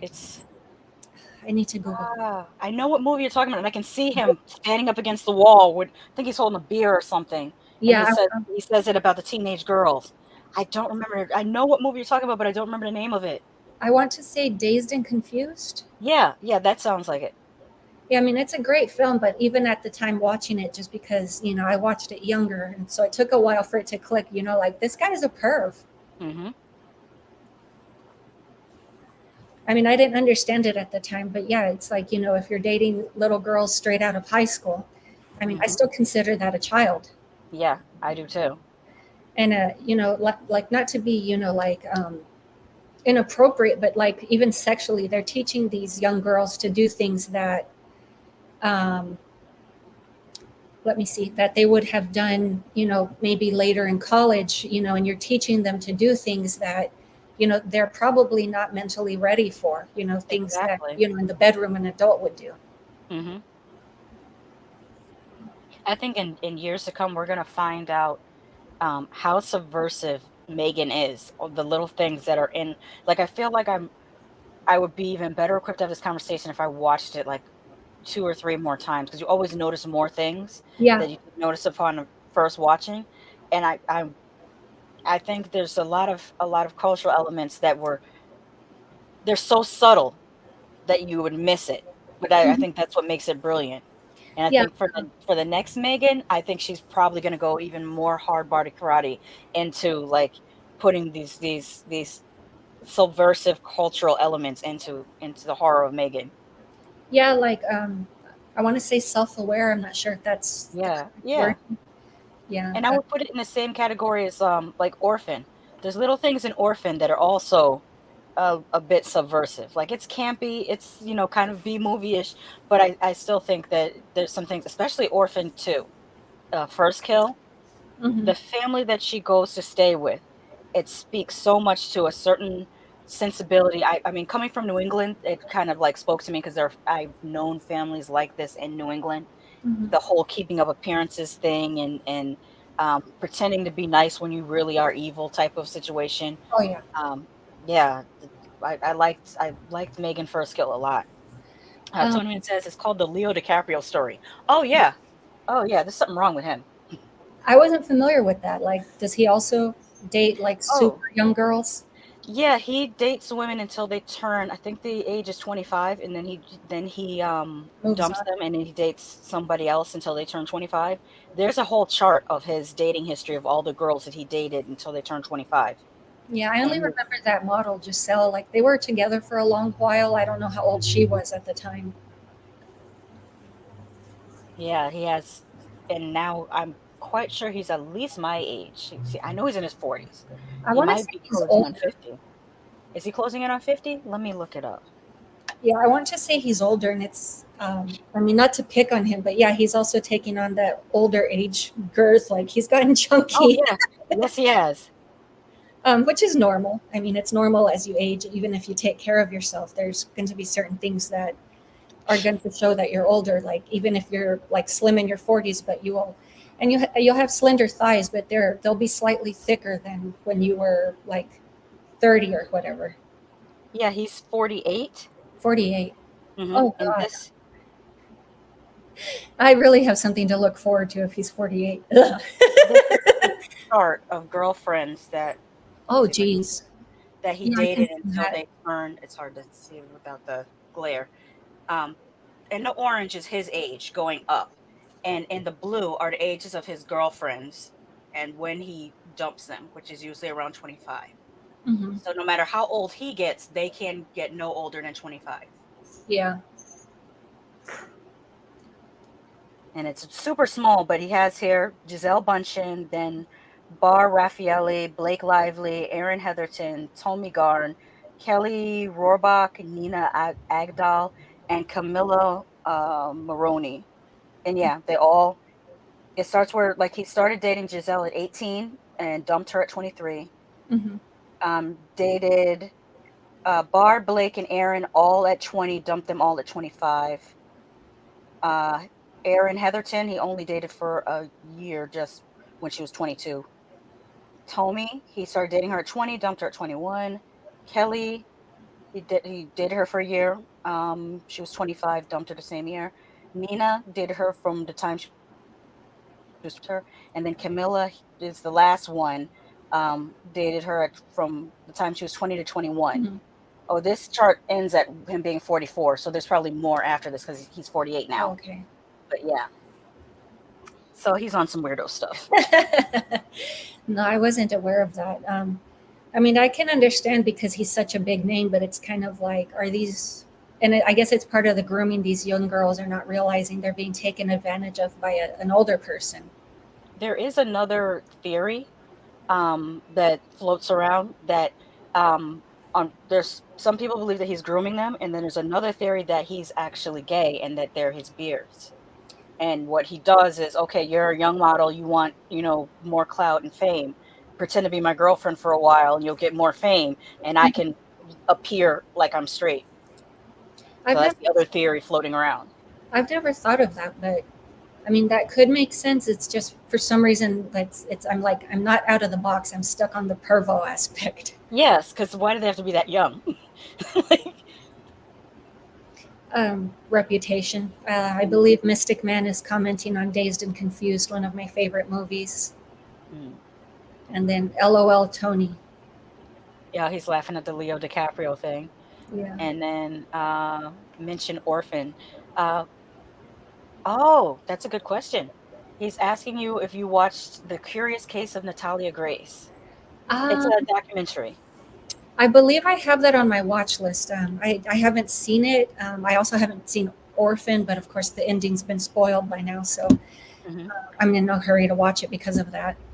Well, Natalia Grace is the inspiration for Orphan. Ah. The screenwriter uh, saw her story and wrote the horror version of that story. Hmm. And Oh. it still remains to be seen how old Natalia Grace really is. She's on the documentary. They split it in two parts. So if you start watching it now, it hasn't revealed her age yet. They're supposed to release the second part of the documentary in July, where they Mhm. actually interview Natalia Grace herself, Oh. and we'll see what she says. Oh. Let's see. I can't stay long, but I just want to say I really liked Megan, and I really need to rewatch it. Hope you ladies are doing well, yourself as well, and thank you for stopping Yes, thank you. by. Let me see. I've heard that story about John Travolta and his marriage to Kelly Preston at the time. It's all for show. Yeah, I've heard the same thing that secretly Oops. John Travolta is gay, and he for some well during the time period he came through Hollywood, he probably didn't feel like it was safe for him to be out. I can understand that. I mean, same thing with, I don't know if you've seen the documentary, I don't recall his name, but the guy that was in Nightmare 2. Yes, yes, I did see that. It's called Scream Queen. It's Yeah, on Shutter. It's really, really good. I liked that. I Yeah. mean, it gave me a whole different perspective and how they kind of point out, like, yeah, this was a gay orientated film. And then you think, okay, like, were they deliberately setting him up? hmm I think I think they were, and he didn't know it, and it's a shame because he wasn't ready to come out, and at that time in the 80s, it wasn't safe for him to come out. No. Mhm. Same thing with Freddie Mercury. Like, he kept Yes. it secret for as long as possible. hmm let's see here. Food question: what did you guys put on an omelet? Oh, okay. I like vegetables on my omelet. Yeah. Immediately, I'm gonna say mushrooms, peppers, and onions. Hmm. Um, Let me think, is there anything else that's really good in an omelet? I think just those three things. Sometimes I put spinach. Spinach and broccoli can be good in an omelet too. Yeah, same here for me. I love sweet peppers mixed in, onions, garlic. Um, hmm Same thing, spinach. I think that's about it. Sometimes I like to add like some kind of a hot sauce hmm and then put cheese on top of it and Yeah. some cream hmm with guacamole on the side. That's a food party. hmm Oh, Yeah, any she sauce. answered your question when she said the guacamole. So she was thinking of your next question before before you got it. Yeah, do you have any sauces? I don't have any sauces that I put on omelets. I mean, other than hot sauce, like that's the only thing I can think of to put on it. I like a lot Mhm. of salt and pepper. Can't think of anything else. Um, when my it was funny, my grandmother used to make scrambled eggs with the adobo seasoning. She would Mm. put that in the scrambled eggs. It tastes good. Oh, okay. I can see maybe like adding a bit of cumin to it, but hmm I think it'd be just fine without it. If you do cumin, then you don't need the hot hmm sauce. Yeah. Omelets, I love ham, cheese, and mushrooms. Sometimes I'll add broccoli. Top with with a type of hot sauce. Yes. Yeah. And Tony Man says I'm getting hungry. It's close to dinner. Well, over here it's close to dinner time. It's Uh, 4:49. okay, so I'm just an hour ahead of you. I'm 3:49. Mm-hmm. Yeah, I'm getting hungry. Let me see. Omelets, I love ham and cheese, mushrooms, sometimes I'll add broccoli. Yeah, we did that one. Yeah, I like the addition of broccoli. I've never thought to try that. But yeah, I like to go veggie heavy. Yes, same. I think broccoli makes everything better. I like broccoli on pizza. I like broccoli, whatever I can put broccoli on, I put it on because that's like my favorite vegetable. Hmm.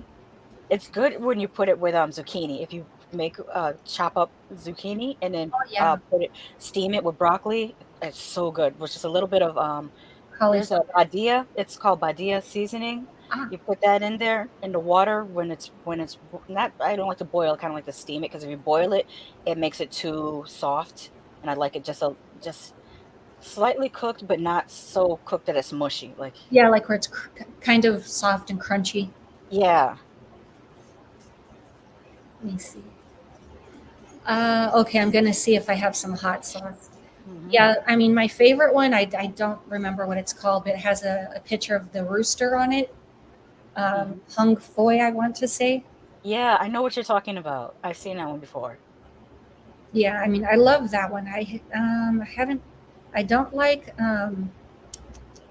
I don't like Cholula. It's a little bit too sweet, a little bit too mild for me. Um, I like Red Hot, and there's another one that's called Louisiana hot sauce. hmm, Uh, uh, Let me see. Seems like there's like an insecurity there that he can't take being alone or to himself at all. I need and need boost for his self esteem by wowing young girls who haven't quite experienced life. I mean, to me, it sounds more like a narcissistic behavior. Like they just move on to girls. They don't like being alone. I mean, mhm. I could be overreaching. No, it seems that way because his chart, there's no break in the years. It's like One steady one after after another. another instead of like having at least a few months just being single and to yourself. Yeah, and that's a characteristic, which is why I say that. I hmm mean, that's the way it comes off.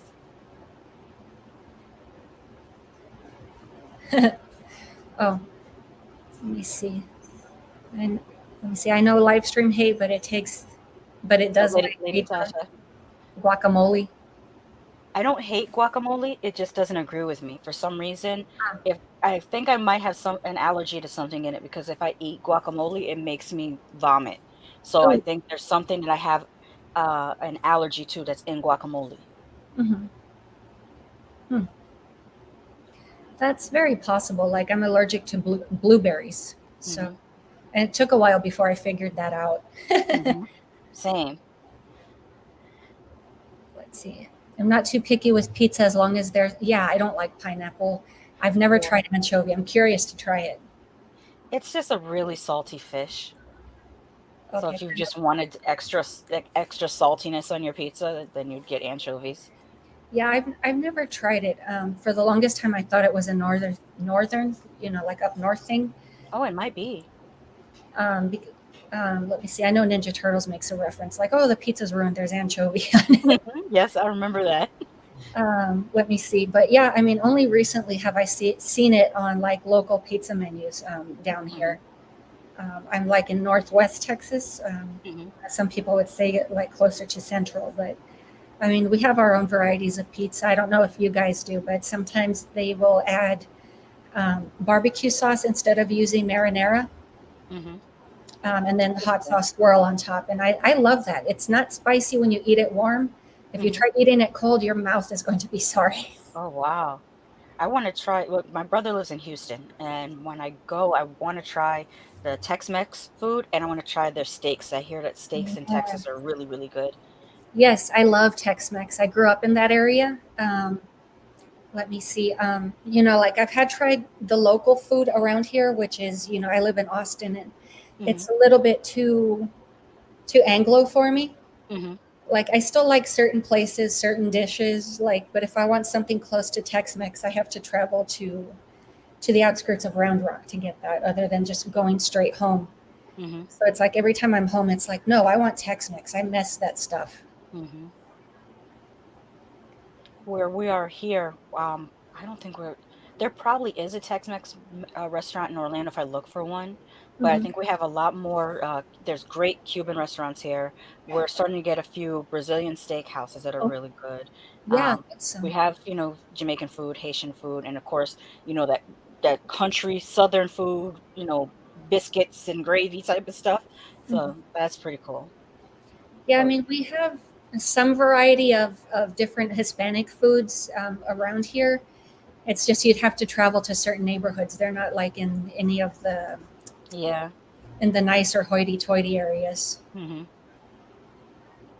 Let me see. Sriracha sauce you talking about? Yeah, I like sriracha sauce on my food. It doesn't have to be omelet. Like I can stick it on my pizza.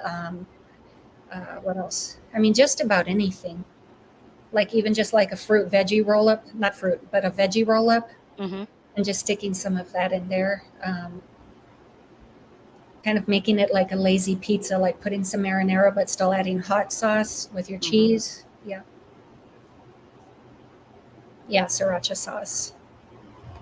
Yeah, pineapple doesn't belong. Yeah, I agree with that. I tried it once and I'm like, no. I picked it off. I'm like, no, the pizza's still ruined. Hmm. I mean, I love pineapple, but not in my pizza. Same. I like pineapple in drinks. I like pineapple on ice cream. It's really good. And when I say in drinks, I mean like smoothies.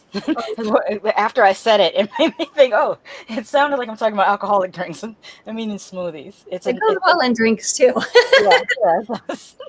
Yeah, I haven't had a smoothie in forever. I love that. Like, I haven't tried pineapple in my smoothie. Like my go tos were usually banana, strawberry, and Yes.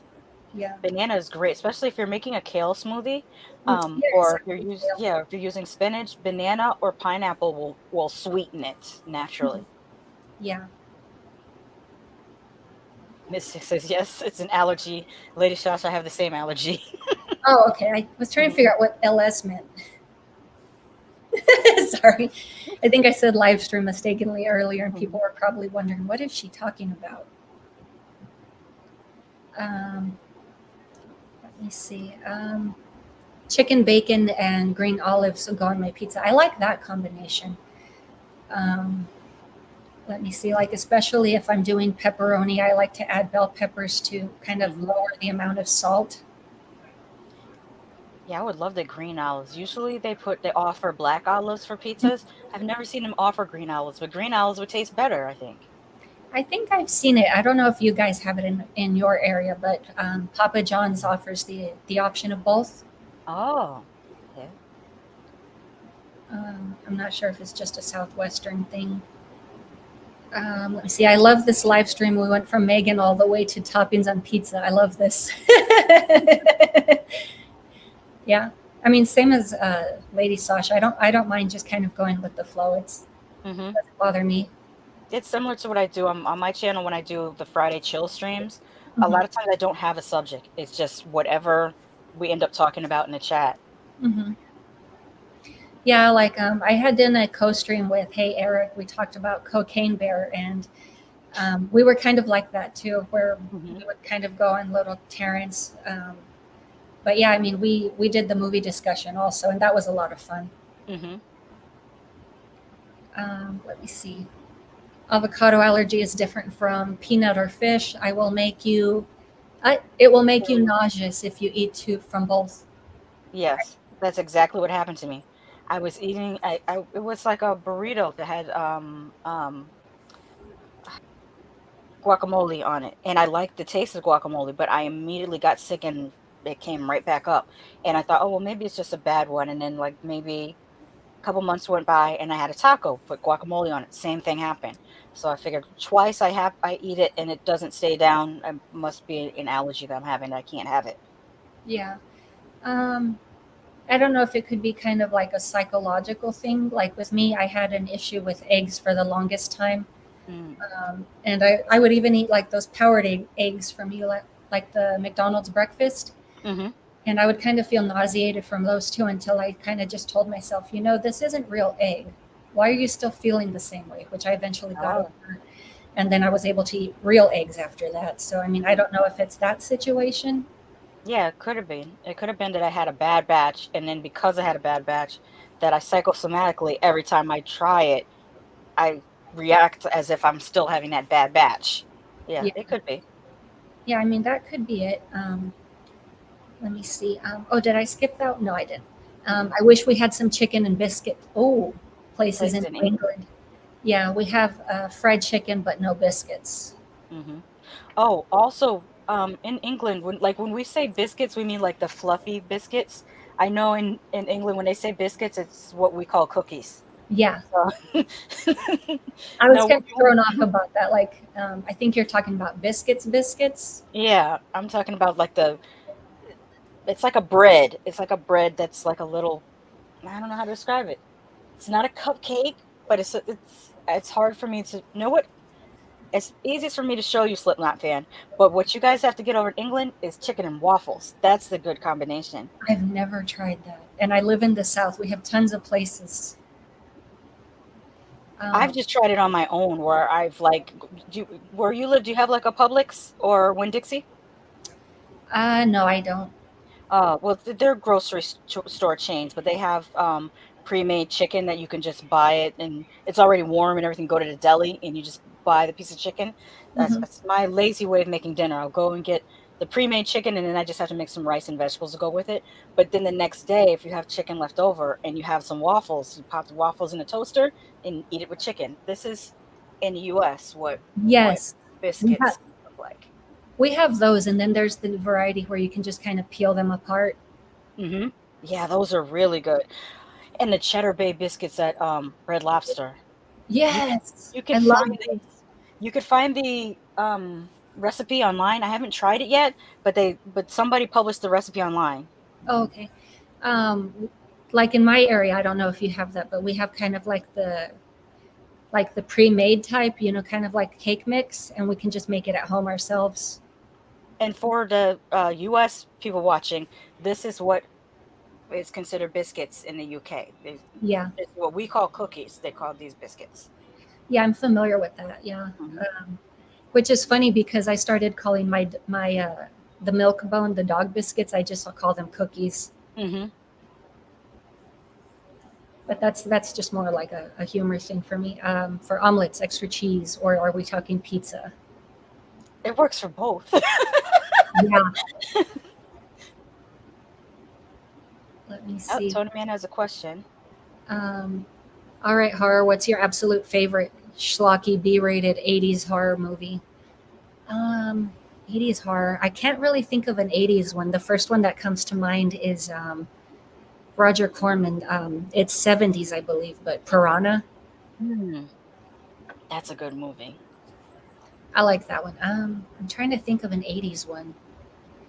Um, it's I want to say it's the one with the leeches and the poster is like the dead guy with a bouquet of flowers standing That's at the Night of the building. Creeps.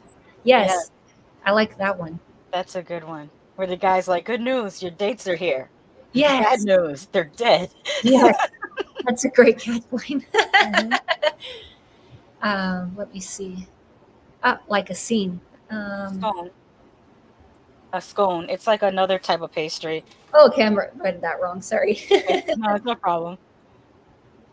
Yeah, I've had scones. I like those. I believe in New England, they pronounce it scone. I've always said scone, there's different parts of New England. I'm in Connecticut, and the way I pronounce it may be different from someone in Massachusetts or New Hampshire. Because Connecticut, we're closer to New York, so a lot of our lingo is different. Like, there's one thing I notice, like in New York they say hoagie, Uh-huh. and in Connecticut we say grinder. But then when it goes back north again to New Hampshire, I think they say hoagie also. So it's very New England's a weird. It's a weird dynamic for the way we speak. No, I get that. Like, Mhm. what was it? PBS had put out a great show some years back in the early 2000s, and they touched on that, like different jargon in the areas, Mhm. regional speak, and it was called "Do You Speak English?" Mhm. Um, I really enjoyed that. That was a great show. Oh, I should say for the people watching UK, a hoagie and a grinder are different terms for a Subway sandwich. Yeah, Mhm. yeah. We call a different type of sandwich hoagie. Like it's, I mean, we still have Subways, and then the hoagie is usually the ones like with the meatballs and the sauce. Mhm. Let me see. So if someone throws up from gin and tonic, maybe a bad batch of gin. No, I think that's probably too much gin. Yeah. If you're drinking alcohol, then yeah, that usually comes from drinking too much of it. Yeah, I should have known better. Like it was a throwback to my college days, but I made the mistake. I was sharing a bottle of wine with someone, so I didn't have like a whole bunch. Um, I believe maybe one or two glasses, and after that, after that, we both jumped into vodka. He was fine. I spent the night throwing up. Yeah, I learned that same lesson in my early 20s about mixing Mhm, liquors. Usually, if you start drinking one type of liquor that night, you're supposed to stay drinking that. I mhm. didn't know this, so I started with, I think I might have had a White Russian, and then I switched to margarita. Oh, okay. And you're not supposed to switch like that. And the same thing, I pretty much slept in the bathroom because I was just throwing Yes. everything back up. I fell asleep on the bathroom floor and the water was just pelting me. I have no idea how long. I'm like, okay, this should have been in my college days. I never experienced it until my 40s. Mm. Well, actually late 30s, but let me see. I feel like the older I get, the more I want to drink. Yeah, The older I get, I'm like, is it 3 o'clock? I think that's a good time to have some wine. yeah, yeah, I can see that. Mm. Especially like after work, have an evening out on the patio or porch. I don't know what you guys call it. Yeah. Um, We call the porch if it's in the front of your house, and we call the patio. Or in Florida, some houses have what's called a lanai, which oh, is like, how do I describe it? It's almost like it should be a room of your house, but it's missing the back wall. yeah. And so you just put up a screen, or you could just leave it open. It's fully covered. So we call that a lanai. Oh, okay, like where you have just like the overhang, like you get Yeah. some shade. Yeah. Um, yeah. Um, I have like a very small version of that in my apartment. I didn't know that's what it was called. I just put my garden there. I'm like, that's a good area for you guys. Mm-hmm. Um, Let me see. Yeah, the U.S. biscuit is like a bread kind of thing. Yeah, Hmm. yeah, and I learned that in geography class that they're called biscuits in the UK. Yeah. The cookies are biscuits. I said that Hmm. wrong. I'm not sure what they call like biscuits. Um, let's see. I look up to the Pillsbury Doughboy. Yeah, they put out some great stuff. I like their croissants. Um, let me see. I call a milk bone tasty, especially on pizza. I'm not sure if you're talking He's biscuit. trolling. He's trolling. Ignore Tony Man. He likes to write weird stuff in the chat all the time. Oh, okay. Yeah, I do that in other people's streams. Okay, I'm not familiar with that, so good to know. Yeah. Yeah, UK biscuit cookie, Hmm. American cookie. Whoops, I think I missed one. Did I get that one? A scone was a jam. The jam in it has a jam in it, right? Yeah, they have like some. I've had one where it was very dry and crispy, and then they just had fruit baked into it. Yeah. Let me see. The texture on the biscuit is more. Yes, I love that. So crumbly as well. It works good though. I've tried one. Hmm. Yeah, I like those. They are a bit dry, like especially or crumbly. Like you bite into them and you wind up wearing parts of it. There's a pastry I like even better than a scone. What's it called? My grandmother used to get them. Oh, they have like a jelly in the middle too. Hmm. I can't remember. I'm googling to see what they were called. We have a Spanish version. We call it empanada. Hmm. I know empanada. Like it's not a croissant. It's not a scone.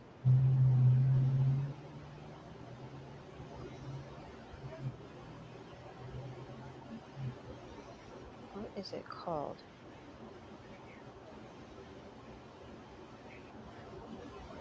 Hmm. I don't believe I'm familiar with that type. I've just had the baked ones It- with like the no, it's not an fruits. eclair. It's okay. I did that. Ah, they went off anyway.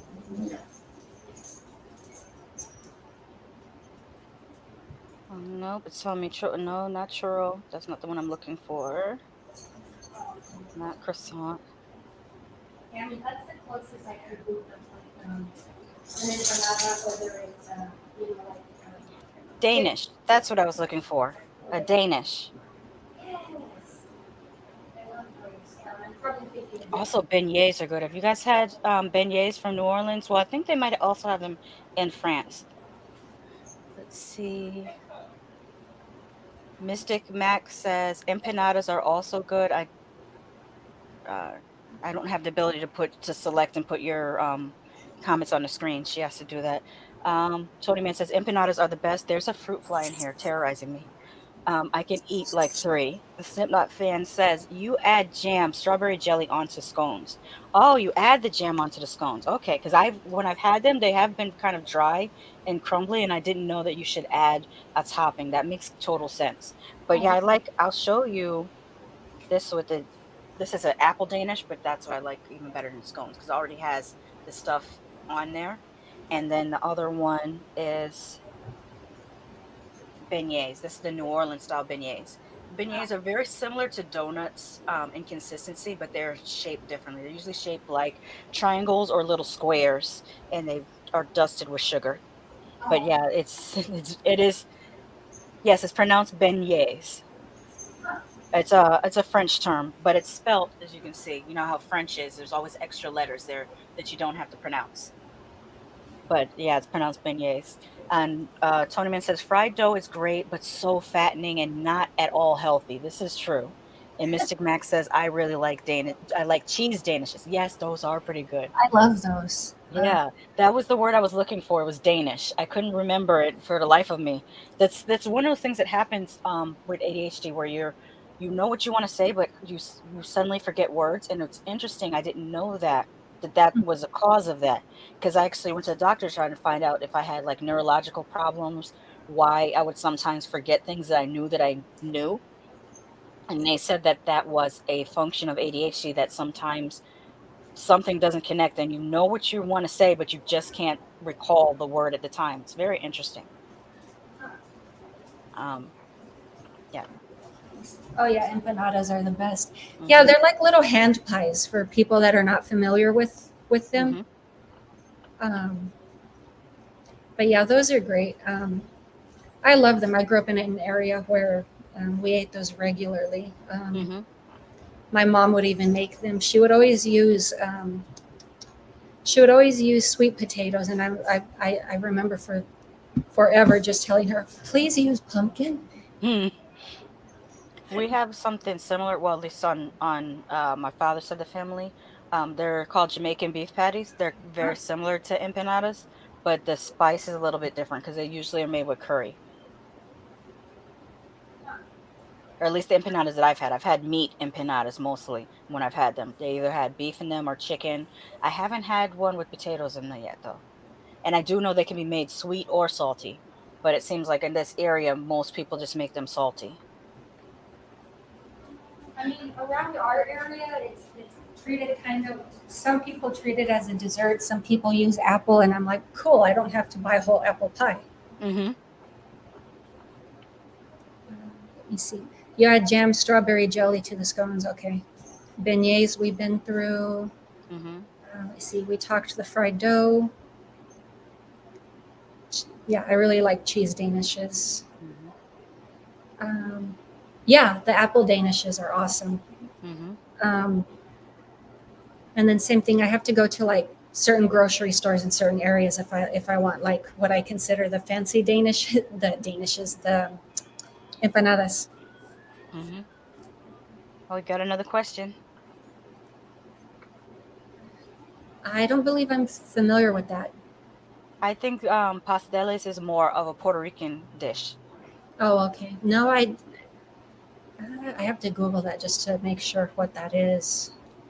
Yeah, it might go by a different name because I noticed that in different places, like somebody was having a conversation. I think my sister told me about in her class where they were talking about dulce, where her classmate that was Puerto Rican said that dulce is candy, but her classmate that was, I think they were either from Colombia or Chile, it was somewhere in South America, so that dulce mean cake where they're from. So it could be the same food but by a different name. It could be kind of like a variation, like how you say eating sweets, where it Hmm. could be either candy or pastry. Hmm. Yeah, I looked up the what is it called again? Pasteles. Yeah, it looks more like a burrito to me, Hmm. or kind of like a tamale type thing. I think it's closer to a tamale than a burrito, like if I had to compare. Hmm. Oh, I'm trying to remember the other one that we have. It has like the grossest name. It sounds like poop, but um, chorito. Um, did I pronounce that right? Chorito. It's kind of like Mhm. a hard pastry stick, and it has usually like cinnamon, maybe sugar on it. The mixture of it. Oh, you mean like, oh, Churro. like churros? Yeah, I was saying that wrong. Churros. But you're saying when you say chorito, it means like little churros. Oh, okay. Yeah, I Yeah. said it wrong. Um, No, it's not wrong. It's just a variation. yeah, I mean, I don't really like those. I've tried them, but I don't know. So for some reason, the name I don't care for. It sounds like the Mexican word for diarrhea. Oh, that might be on purpose. What if you eat that and that's what it causes? I've had them before, but I only had like a little piece. But we used to have a place called Flea World in Sanford, Florida, and they used to have churros that were like this long, and they were like that thick. I never bought one because I never thought I could finish it. But Uh-huh. imagine eating that large of a churro, and I don't know. It was a little too sweet for me, so that's why I only eat a little piece of it. But yeah, the kids love it because kids, you give them something sweet, they're gonna love it. But I think maybe my tolerance for sweetness has gone down as I got older. Huh. No, I get that. Like, there are certain things that I used to love eating, Mm-hmm. then I kind of revisit it, and I'm like, that's too sweet. Yeah. Like I when I was growing up, my mother never really got us super sweet cereals because she just thought it's not good for your teeth, it's not good for your body because she didn't like the dyes and stuff. So I grew up Cheerios, um, Rice Krispies, Frosted Flakes, like that's it, and maybe Apple Jacks. So when I got into college and I got the chance to get some Lucky Charms in my room, I used to keep Lucky Charms in my room, Captain Crunch, and I mean, I went through a whole phase of trying every sugary cereal, and I enjoyed it then when I was 19 years old, 18 years old, enjoyed it. If I were to try to eat Lucky Charms now, I'm like, this is too sweet. I can't, I don't know why. This is too sweet. I can't handle it. Yeah. I was trying to remember the name of that other Mexican pastry. Like, it's well, I'll mention this one in the meantime while I'm trying to look it up. But it's we have something called marranitos, and Mhm. they're pig-shaped gingerbread. Oh, that sounds good. I want to try that. Yeah, I love those. Like that. Other than empanadas, that's one of my favorites. I don't like the ones that are shaped like shells, the conchitas, Hmm. and I believe that's. I'm not really quite sure what. Oh, I looked up the wrong one. I pulled up a recipe for Mexican style macaroni. Mm. I love that stuff too. And you leave the broth in. That's the best part of it. Oh, I like all types of macaroni, so I would try that too. There's Yeah. one I've been trying to find the recipe for. I had some, it was at a Cuban restaurant down, no, was it Cuban? Yeah, it was Cuban, Hmm. down in Miami.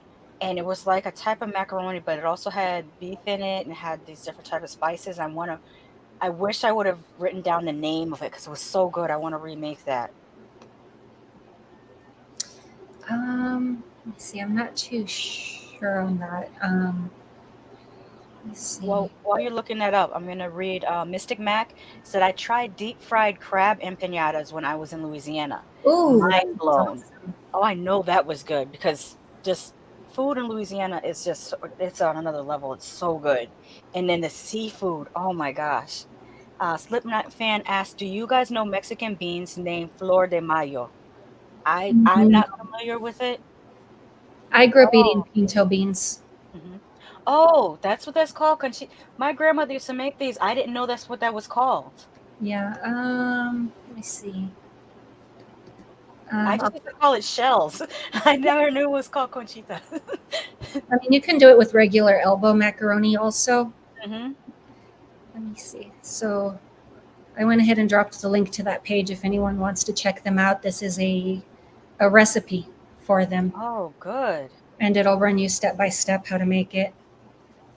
But yeah, this is the type you don't drain. Like if you can see my pointer here, they you leave. Yeah, she didn't used to drain them either, and I never knew. I mean, you think I should know because she my whole life she told me her family's originally from where she says the other side of the pyramids in Mexico, but they came to United States like in the maybe 1800s.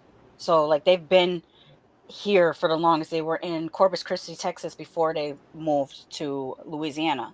So it's one of those things that she made, and I never knew that that's what it was called.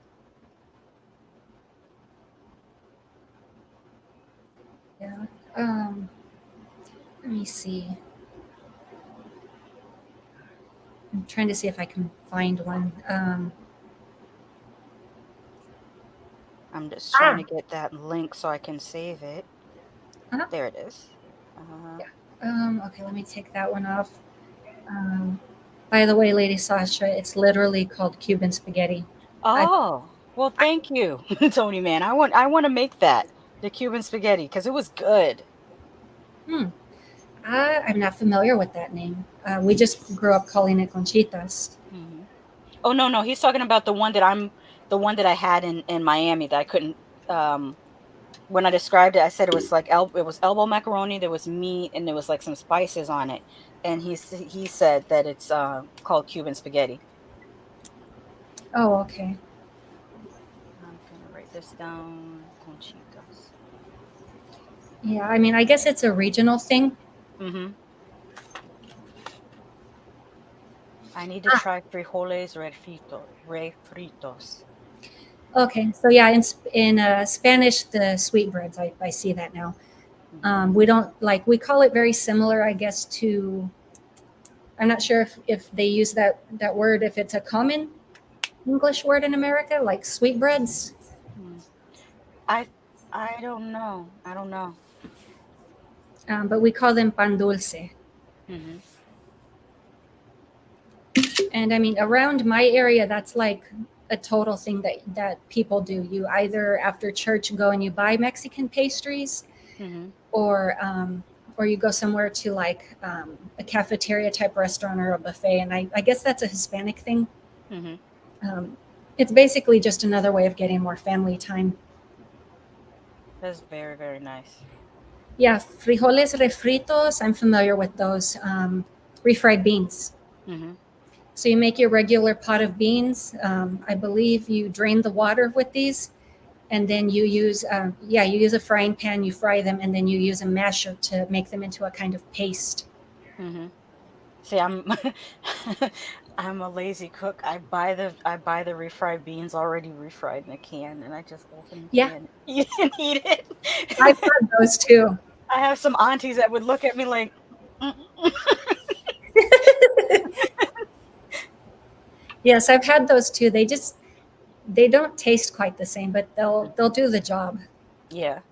I only use it like if I was gonna make homemade burritos, because I used to do that because it's the easiest way for me to like when I used to work, in office and stuff. The easiest thing for me to do is to make a pan of burritos, and I could always just grab one and for lunch all Yeah. week, last all week, and they're pretty inexpensive because see, my mind's doing that thing again. The tortilla. That's what I'm saying. The tortillas are pretty inexpensive at the grocery stores, and then Yes. when you fill it yourself, it's a pretty economic lunch. And you can make it as thick as you want. Like I used to like to fill it with you can get a big bag of kale, and if Uh-huh. you season kale a certain way, it can taste like anything. Kale can taste like collard greens, kale can taste like spinach, kale can taste like whatever you want. Thanks, guys. Now I'm getting hungry and I want to eat dinner. Yeah, I'm gonna have to stop soon anyways. I have to go to the store. But we had a great conversation. I love how we went into so many different things.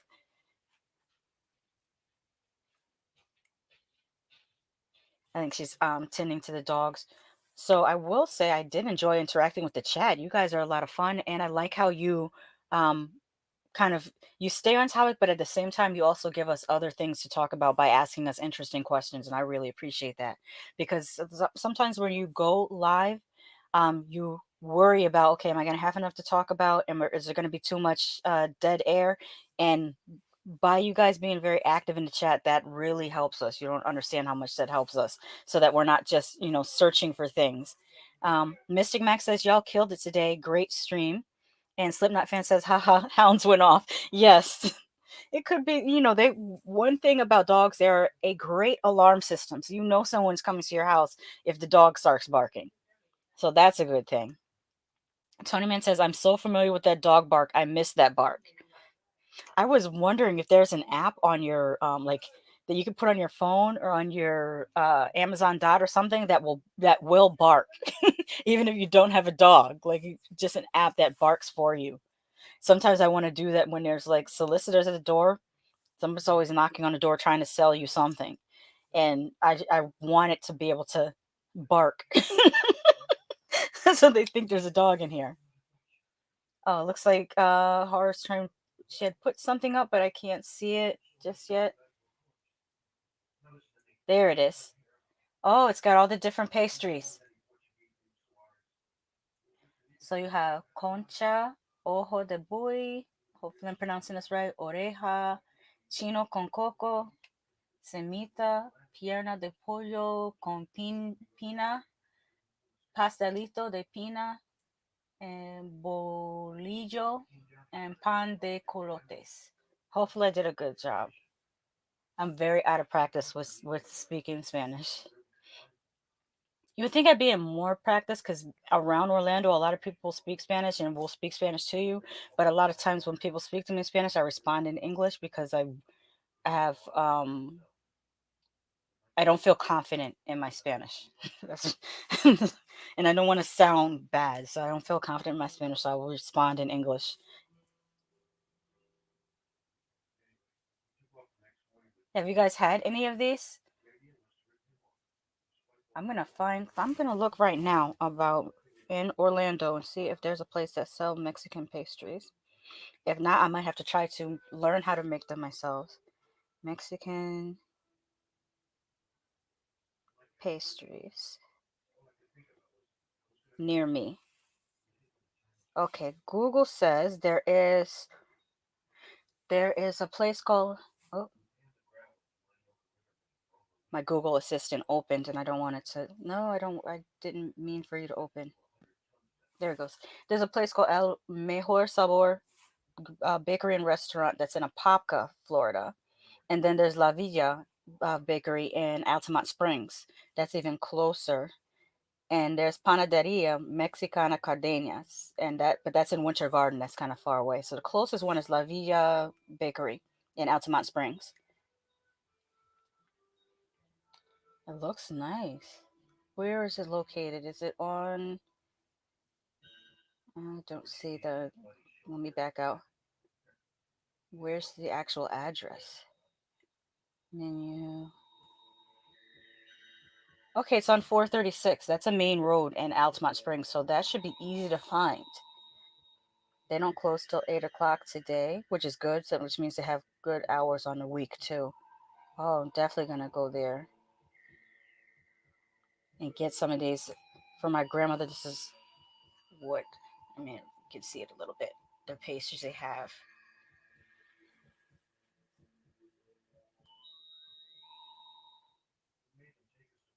They also sell. They don't just sell at La Villa. It's also sells Colombian food as well as Mexican food. So it's like multi ethnic, but still um, within Latin America. Food looks good. All right, I really got to go. Hey, Kubrick lover. Let me read some more of these. Slipknot fan says, Orea looks like something I've seen in England. And Kubrick Lover 1972 says, at Horror Retrospective and Lady Shasha, hello. And he also says hello to Mac. And Mac says, what up, Brian? And Kubrick said, Lover also says, hey, Marty, and hey, Eric. So I'm glad you were able to join. We're actually wrapping up, but you definitely should check out the replay because we talked about so much. We talked about M3gan. We talked about some of the underlying messages in M3gan that you might not pick up on the first time you watch it, but you pick up on the second time. We talked about the differences between the theatrical version and the director's cut, which was basically that the director's cut has more blood and gore, and the theatrical version has mostly cutaways. We talked about the writer of M3gan, who is Akela Cooper, who also wrote *Malignant* and is now working on *The Nun* Part 2, and she's working on *M3gan 2.0. So we're very excited to see what she has coming next. What else did we talk about? We talked about the storyline in M3gan where the young lady develops a parasocial relationship with the robot that mirrors the parasocial relationship that a lot of young people have with technology, specifically their cell phones and tablets. As we've seen in recent news stories of every time you see a kid pretty much wigging out when their teacher dares to take their cell phone away from them. What the teachers don't recognize is that these kids really do have a parasocial relationship with their technology, and they actually might be going into emotional crisis when it's removed from them. So that's a very real thing that it might come off as campy in the movie, but not so much outside of the movie. So that was very interesting. We also talked about kombucha and how Horror Retrospective has been drinking it for a long time, and she liked it. And we both call the boss kombucha guy because that's, that's what he is. We talked about the assistant, whether he is a mole for the other company or whether he is giving information to the other company because he doesn't feel appreciated by the company that he works for. So we actually got a lot of, even though we talked about a lot of other stuff, we got a lot of talk in about M3gan. Kubrick Glover says, interesting with the smartphones. Yes.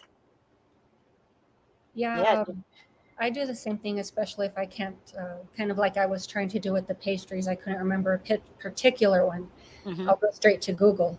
Yes. Um, and I don't know if the expression is still widely used. I know some people would ask, "What is so and so?" and someone else would respond, "Google it." Yeah. Yes. Um, I had a teacher that used to do that. Like when I went back to school in my 30s, it was in a graduate program, and certain questions people would ask, and he would be like, "Google it." And it was so different going back to school in my 30s versus when I first went to college um, as a teen. Because back in the day, I went to college, it was like 94 to 95. And going forward up until like maybe 96 or 97, somewhere around there. I had a notepad. Go to class, you take notes on your notepad, or maybe you might have a tape recorder. And if the professor is nice enough, he lets you record them. Some professors don't let you record them. So that was a thing. I come back to school in my 30s. Everyone has a laptop. You don't have books anymore. They're all ebooks. Like it was a big change. And a little bit, some things are for the better, some things for the worse, but it was really different going to school in the 90s versus going to school in the 2010s. Like really big difference. yeah, yeah, I had noticed that too. And let me see, gradually, because I started college like in the early 2000s. And I want to say by 2010s is when I noticed it. That's when I went back to college also. Hmm. And people would bring their laptops and things like that. And I was like, well, I never thought to do that for note taking Yeah. or whatever. Um, I would just hide my recorder because I'm like, I can just re listen to it over and over just to get the material. Hmm. Yeah, and then just supplement that with the book. So it's like, okay, we can't use a recorder. Ha Hmm. ha. Yeah. And then there were some teachers that I would start taking notes on my laptop, and the teacher would be like, "You don't have to do that. All the everything I'm talking about, all the notes are in this electronic file. You can just download them." And I'm just like, "Jeez, they don't even have to take notes anymore. What the hell?" I'm like, Yeah, what? I'm like, wow. But yeah, I or still had to take notes because I can't. That's the way I remember things, is if I yeah, am doing the active taking notes. But yeah, I'm like, you guys don't know how easy you have it. You remember going to school when there wasn't Google, when you had to go to the library and go to the card index and look up books or encyclopedias to find information. And it's like, that's why I feel a little bit salty when people are purposely ignorant. Because I'm like, you have a device in your hand that yeah. has the knowledge of 10,000 libraries, and yet you choose to be ignorant. Like, I don't understand it. I don't understand. I mean, you also have like library archives, or you could Yeah. digitally borrow a book. There, you don't have to spend money just to read something that that your professor suggested and say it's on your Yes. next discussion. Mm-hmm. Um, but yeah, it's pretty weird. Yeah. Have we seen Renfield yet? I'm planning to watch it sometime this weekend. Yeah, I I noticed it was available on Peacock. Yes. I saw part of it. It was playing in the living room, but I was working on a computer, so I couldn't fully pay attention to it. So I'd like to watch it again when I'm actually able to sit and watch it. Um, whoever says in my day, LOL, ha ha ha. I Oh, like to read paper books. I still do too. Like as you can see, there's just something about the feel of turning the pages. I like that. it also works the brain differently rather than reading off of a tablet. Oh, I didn't know that. Yeah, the like the blue light that comes off of it, or Mm-hmm. just reading. It's yeah. I mean, like your brain doesn't process it quite the same because it's a different format. Mm, So you're actually doing better for yourself using the real book. nice. Oh yeah, what did I in my day? Yeah, I want to say just really quick that because I was growing up between that blend between like I don't want to. All I can think of is doing things the old way, Mm-hmm. versus how things are done now, and it's kind of like, I've kind of forgotten how to library research. It's like and I feel bad about it. Mm-hmm. I mean, I still have to look up how to credit a writer, but I mean, I can figure that out. That's not the end of Mm-hmm. the world. Yeah, I like to read paper books. I have tons that I still haven't gotten through. Um, but yeah, I remember I loved reading, and the average American reads less than 5 books a year. So that Yeah. also makes me want to read more because I do realize I'm reading less than I was when I was in college, when I was in high Mm-hmm. school. And like, I don't want to, like let my brain turn into mush. It has to stay active. Mm-hmm. Very much so. Let's see. I also like to read off my computer. No, there's nothing wrong with that. I have a lot of ebooks just Mm-hmm. because um, I have so many books, and I'm kind of looking to downsize that. So actually, just really quick, some of my books that I'm doing for the giveaway next Saturday, Mm-hmm. you have an opportunity if you're interested to win like a blind box to win some of the books that I have, or DVDs and Blu-ray. Oh, nice. Yeah, I haven't promoted that yet, but I'll get around to it. The Um, thing that I like to read on the computer are comic books because you can um, increase the size of each panel, like the mhm. way some of the comic books are uploaded. You can read it, old school way, page to page, but you could also read it panel by panel, and I like to Mhm. look at it panel by panel. Yeah, I'd like to look at that. Like, I know there was an Asian one that I was reading, and I never finished it, but it was called Angel Sanctuary. Mm. Is it? And that one was kind of strange. Like the brother is actually the reincarnation of an angel that was killed. Oh, wow. Um, so that kind of justifies why the brother and sister engage in incest after he comes Oh. back from the dead, because technically they're not really related. Yeah, I mean Asian comics there, or the manga. Sorry, I said that wrong. The Hmm. manga is very interesting. Hmm. And they also now have webtoons.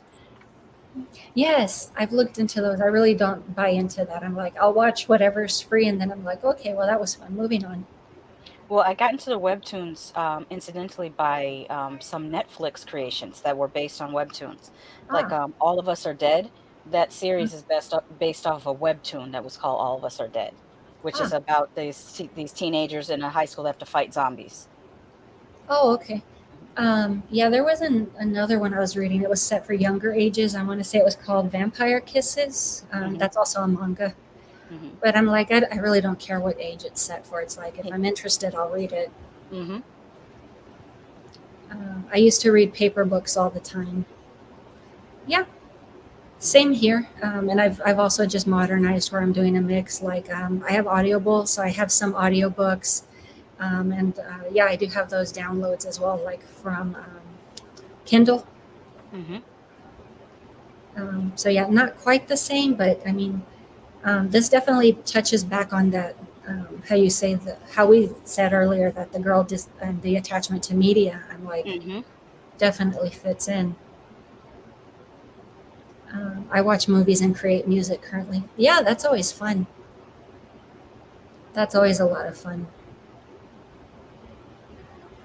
Yeah, I knew someone that they would write their own music, or just like randomly perform something, not really write it down. And it's like, if I remember it, I remember it. If I don't, oh well.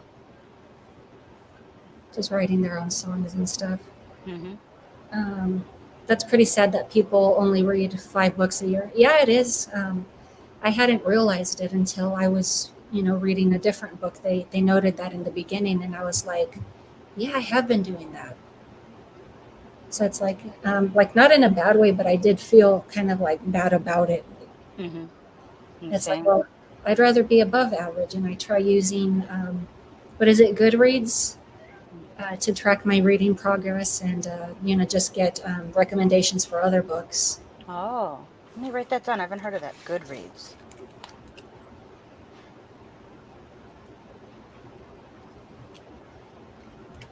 Yeah, I mean, for me, it's fun, like getting the recommendations or just tracking what I've read. It'll even show like how long you spent reading it.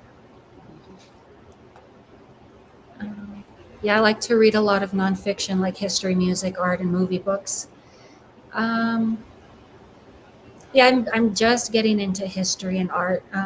Movie stuff I enjoy a lot. Nonfiction, I would say biographies. Yeah, I mean, I don't really get into unless, yeah, biographies. That's pretty much what I go with for nonfiction. Hmm. I mean, like, do you have a preference for any of your reading? Right now I've been diving more back into fiction. For a while I was reading like a few, I guess you would call them self-help books. Like I started to read The Subtle Art of Not Giving a Fuck. The title just jumped out to me and I was like, that sounds interesting.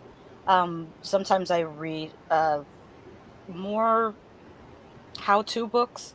Mm-hmm. Like I have over if I look over here, I'm looking at all my books about sewing, crocheting, knitting, like those type of Oh, yeah. how-to books. Even though now there's so many like YouTube videos that'll show you how to do stuff rather than just trying to learn by book. So that's very interesting. But yeah, I've been getting more back into reading fiction as opposed to nonfiction. Yeah, I mean, it's good to have a mix. Like, sometimes you just want to break from nonfiction. Yes. I'm not a fan of it, but sometimes I will like jump between books. Like, I feel like reading this type of book today. I'll get back to the fiction later. Hmm. Um, yeah. Um, yeah, I started with audiobooks the same way off of like, I'm this old, off of cassette tapes, CDs. Hmm. But yeah, like my older sister actually got me into that. She would drive me to school, and she would always have an audiobook playing. Hmm. So it would be kind of like, I liked this one. What was that? And then it just became to where she was loaning me books. Um, Let me see. I've done a lot of audiobooks off of CDs. Yes, driving in the car. Hmm. I'll even just leave it like when I'm just resting or anything. Like, did you ever get into like the Kindle audiobooks, any of that? Not so much the Kindle audiobooks. I do have a Kindle, and I have a lot of like nonfiction stuff on there, and as well as like fiction. Wait, let me say nonfiction is like how to create a business. Like I had some small business stuff on there. I also had some internet marketing books on there that I was reading. And then I started loading because you could get a lot of ebooks cheaper than the paper books still. Yeah. So I had the book series that True Blood was based off of. I only read the first three of those. Then I got the Game of Thrones on my Kindle. And then mostly I used it more for like again comic books because I love to see the comic books on my tablet. So I would use it to watch like the Eternals, not watch, read the Eternals, the one from the 70s. It feels like you're watching it because it's visual, but you're still Yeah. reading. Yeah, so those are the type of things I have on my Kindle. Yeah. Um, I feel like there Um, was something else I was going to say, but I forgot what it was. I usually like to use the term watching a book, like especially when I Yeah. was reading Silence of the Lambs and Hmm. going through that whole series. I mean, it's always fun to check out like what was different, what the movie left out, what the movie Hmm. included that wasn't in the book. But yeah, same thing. Just because I've watched those for years and years, and it's kind of like, yeah, I do feel like I'm watching it. Yeah. All right, I'm gonna have to go pretty soon because Okay. we got another thunderstorm coming through. I was looking Uh-huh. because on here it tells you like on Saturday from, let's see if I Oh, okay. pull it up there. It says 6 p.m. another storm coming through. You can see the little lightning, and then again at 9 p.m. Yeah, Well, we're there's like a tropical storm system that's kind of coming around. So I want to run into the store in between the 6 p.m. thunderstorm and the 9 p.m. thunderstorm if yeah, I could find a spot. I get Um, it. let's Yeah, I mean, if you want, we can just run through the remaining yeah. comments really quick. We can ask people to just let us wrap this up, but we'll take whatever comments are still on screen. Hmm. Oh, okay. I don't know how to read or write music. I just experiment on the guitar and MIDI keyboard. Oh, that's Yeah. cool. Um, GarageBand, if you have an iPhone, it's pretty good for that. Hmm. Um, I like to read books as well. I prefer, as the kids call it, analog rather than digital. Hmm. I didn't know they were using that term. Yeah, well, with Gen Z, they're getting back into it. They love records, books, Yes. cassette tapes. My sister's best friend's niece asked for a camera. It was a Polaroid camera for her birthday, and she was I think she was like 12 at the time, and her mother said, "Why do you want a Polaroid camera? You can take pictures with your cell phone." And she said, I "I felt want the pictures I same. can hold in my hand." Yeah. Mm-hmm. I mean, I think the closest we have are like we do have like those Fuji or I don't know if Kodak does it, but they have digital Polaroid cameras. Mm-hmm. Yes. Or you can get like those cell phone printers and you can print out a smaller version of what you take pictures of. Yes. I want to Uh, get one of those. I would love to yeah, print out some of my photos and put them in a photo album. Because yeah, you never know, like, what happens if all of the cloud just goes down, and what if your whole life is only on digital? Then you lose you everything. lose a lot. Yeah, I mean, at least the stuff that I would really like to keep. Yeah, Yeah. like family visits or just personal things. Mhm. Um, yes, I like biographies too. I enjoy those. Mhm. I can't recall. I think the last biography I read was written by one of the Manson girls. Like she talks into how younger years, what she did, how she wound up getting into the cult, up to like her prison time and born again Christian. Um, I think that's the last one I read. I can't recall her name right now. Um, but there have been various books written by the people that were part of the cult. She also talks about um, I want to say Tex, how she got back in contact with him via like prison mail and they were like pen Oh, pals for a wow. while. So I mean, it's pretty interesting. The born again stuff is a little much for me, but the parts of the book before that I enjoyed very much. Mhm. Oh yeah, have you read any biographies? I keep forgetting to ask. I Not just recently. I think the last biographical books I've read were this is probably going on maybe 10 years ago. I read, Chelsea Handler, wrote by it's kind of biographical, but also with a lot of jokes in it. I read Kathy Griffin's book. There was a John Leguizamo book. It was called, Pimps, Hoes, Scallywags, and the People I Met in Hollywood, something like oh, something like that. That was fun his title. his biography. I think those are the last ones I've read. I haven't read any recently. Yeah. I would love to get into the John Waters books, and those are a bit comedic also. Oh, I didn't know he had books. I have to look those up because I love John Waters. hmm some are biography, some are just like books, like novels. So there's an even mix in there. Mhm. Yeah, some people can't read an actual watch or cursive. I'm not Oh, sure. yeah, yeah, Oh, he's like talking about watches. younger people can't read the watches that have the hands on them because they grew up with everything digital, Yeah, and they're not taught cursive in school anymore. I mean, you still have that analog watch option on like your iPhone. Mhm, If you want that setting, it doesn't have to be digital. mhm. I mean, I remember being taught both in school, like Yeah, elementary years, being taught how to read, like just like a regular watch. mhm, We even had tests on it, like just to make sure we learned it. mhm. The thing about cursive that I have is like they only teach us that between, at least in my time, third and fourth grade, and then they don't teach it anymore. Yeah, the same here. We learned it in 3rd and 4th grade, but it was very interesting because I'm from Connecticut and we're known as the Constitution State. They would take us down to the State House to look at the Constitution and look at like different documents, and those are all written in cursive. So Yeah. if your current generation, you want to read those documents, if you don't know cursive, you can't read them. Well, there also are, kind of like those teaching books you can get off of Amazon, and it Hmm. shows you how to make the loops and the connections. Yes. I mean, so that's a great resource for someone who wants to learn. There's also YouTube. You can Hmm. watch it like in actual time, like being done. Hmm. Oh, And you they'll know break it what's down. what's Oh, interesting that just reminded me?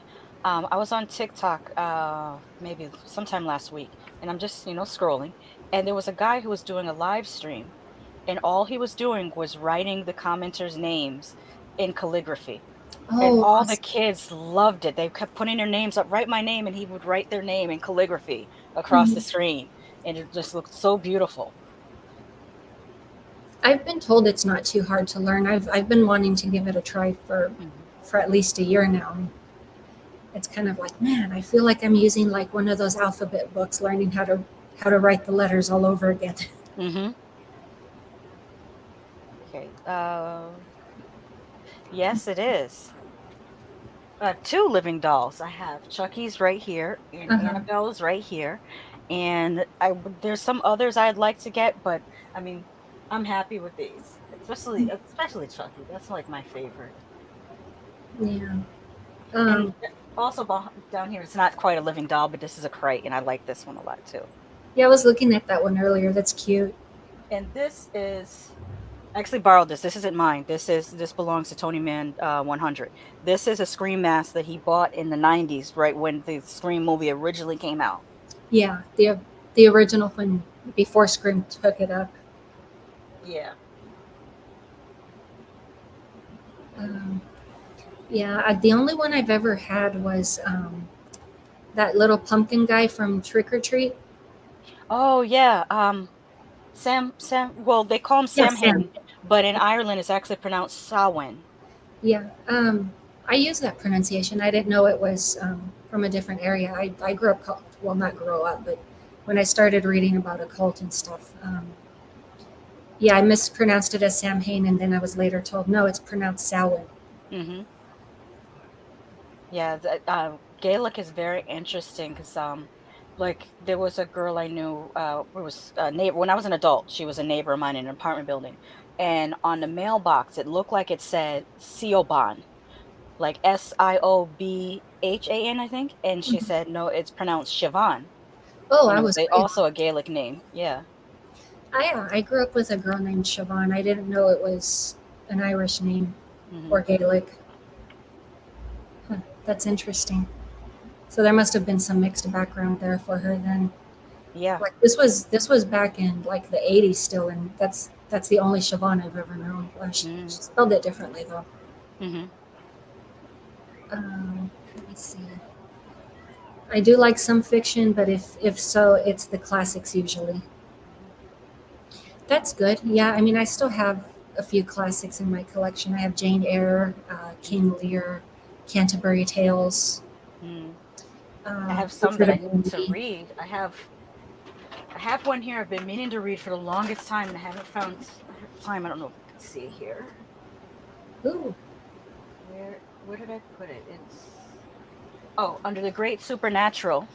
In this book also it contains Mary Shelley's Frankenstein, the ah, original, and I've been wanting to read it. It also has Bram Stoker's Dracula, and there's a couple others in here. And it got my first pair of reading glasses. They're 1.0. oh, okay. Let's see. Oh, nice to see you guys. I think he's talking to someone else In the chat. in the chat. I like that Pink Floyd avatar. That's awesome. Let me see. I use GarageBand. Yeah, it's fun. It's a lot of fun. Um, that's why I have some physical media. Hmm.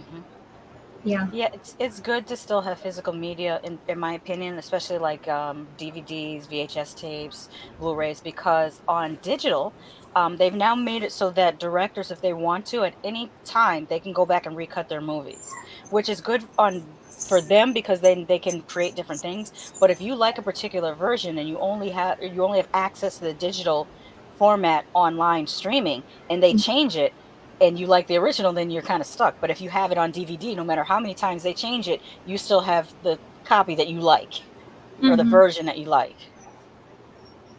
Well, even with like the physical DVDs, like Blade Runner, I prefer the theatrical cut because I love that soliloquy at the end as Hmm.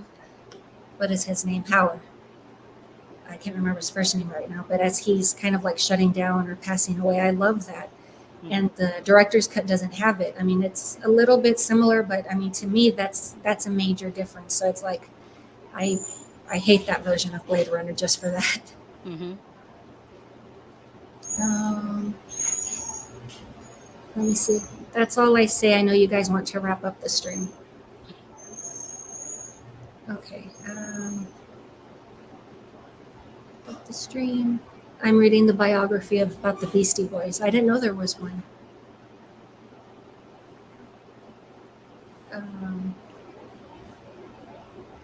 I'm not sure if that's I'm live in Connecticut or I live in I live in Connecticut. Mhm. It's spelled the same way. Um, that's all I say. Sorry for the extra comment. No, no worries. You're good. Um, really, Kubrick? Where from? I'm not sure what question that's in reference to. Oh, living in Connecticut, because then he says Bethel, and Tony Man says I'm from Hartford, and Kubrick Lover says I'm originally from Cleveland, Ohio, and Tony Man Oh, says sorry, ladies, we had a brief side conversation. No need to read all of that. Oh, I already did. And no. then Kubrick Lover says Frankenstein is a good book. Sorry again, I'll shut up. And then he says thanks at Horror Retrospective. And then he says the guys I was referring to, you and Lady Shasha, and then he says Roy Batty. All those comments will be lost like tears in the rain. Okay. Sometimes I know. Sometimes for some reason my streams keep the comments. Sometimes they don't. Hmm. Which is also why I like to have them posted. That way people can still see them. Hmm. And Um, but that will wrap up, which was a good time today. I feel like it feels good to have intelligent conversation. Not that I don't usually, but like today was extra intelligent conversation because I'm talking to horror retrospective. So I just love that. yeah, I mean, I enjoyed our chats, and same thing. I mean, that's also why I love to watch your stuff as well. It's kind of like you give me more insight, more things to think about that I hadn't considered. So I mean, I love that, and it also adds to the rewatchability of like um, whatever film you're talking about. Um, Hmm. so I mean, I love that also because when I go back and rewatch, it's like, oh yeah, I see that, I missed that. Hmm. Before I go, though, I do want to plug the Cabin in the Woods Film Festival, Mhm. which is happening this August from August 23rd to the 26th. It is a unique boutique style film festival where part of it is going to be held in person, where VIPs will be staying at a cabin in the woods, like literally, but the films will be shown in a theater. There's also a companion festival that is open to people online. We are still accepting submissions until June 30th, so that deadline is approaching very quickly. If you follow at Cabin in the Woods Fest on Instagram, you'll see the discount codes for people entering their films into the contest, and we are encouraging women filmmakers, people of color filmmakers, and LGBTQ plus filmmakers to submit. I think, is there anything I'm leaving out? No, I think that's it for the Cabin in the Woods Film Festival. On my channel, I'm going to be doing Summer to Slashers because I miss watching slasher movies, so I'm going to do more of that. On Monday, I will be on Hood Podcast where we talk about news of the weird, and there's lots of news of the weird, and yes, we will be talking about that submarine.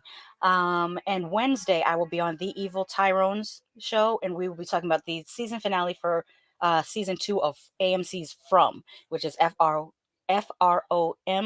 and it stars Harold Perrineau, and it's just awesome. If you haven't watched it, I highly recommend it. Very Stephen King feelish. There's shades of Salem's Lot feel to it. And there's shades of, I would say, the original Night of the Living Dead. But I mean, just in Harold Perrineau's acting is very similar to Dwayne Johnson in Night of the Living Dead. So if you're fans of those things, definitely check it out. Wonderful series so far. I think that's it. Oh yes, Cobra Lover, thank you. Hit the like button. And Mystic Max says thank you both for chatting with us. All it's Thank you both for chatting with us all. It's been a fun stream. I appreciate that. Tony Man says, love hearing you two together. I feel smarter. Thank you. Yeah, I mean, I love those multi-theme or intelligent films. I mean, it's a good break from, just watching slashers and stuff. I enjoy that Yeah. stuff just as much. I mean, I'm a self-proclaimed horror hound, Hmm. so I mean, I can definitely do both. I'm not one of those people where, well, I only watch this type of film. I will Yeah. not watch that. Like, why limit yourself? There's so much in horror to enjoy. From the deeply cerebral to silly to slasher to a religious horror. There's a plethora of different types of horror to enjoy. Oh, I was about to ask, do you have a link for the Cabin in the Woods? I know Marty sent me a link, but I can't find it at the moment. Yes. Let me. But that's how I You want me found to? out about this. Marty sent me a link, and I was like, "Oh, that's awesome." Do I'm you want me to put it looking. in the chat? Please, just for anyone who's interested. All right. Just give me one moment.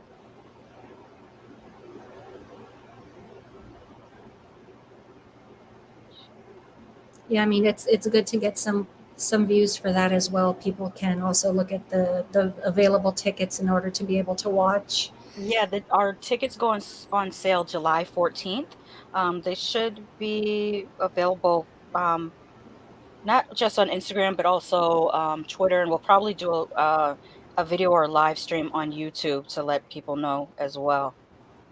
Yeah, I And mean, like I said, I'm because there's an online companion, you can watch it from wherever you are in the world. yeah, I mean, I'm interested in that. Being able to get like the digital ticket to watch. I think that's Oh yeah. only one day that it's available to stream. Yeah, it's just on Sunday, the 26th of August. Oh, okay. Because what we do is, and the in-person one is kind of, the movies might be staggered. Like there'll be a 2 hour block and then intermission and another 2 hour block and then award ceremonies and that type of thing. The online, because it's online, we don't have to take as long as an intermission break or as long as it takes longer to move people around in real life than online. So that's why it's truncated into one day. But there's in addition to watching the films, you are also able to vote on them, and there's also going to be trivia contests with prizes on the online version. So it's very it's not just viewing, you are also participating in the film festival.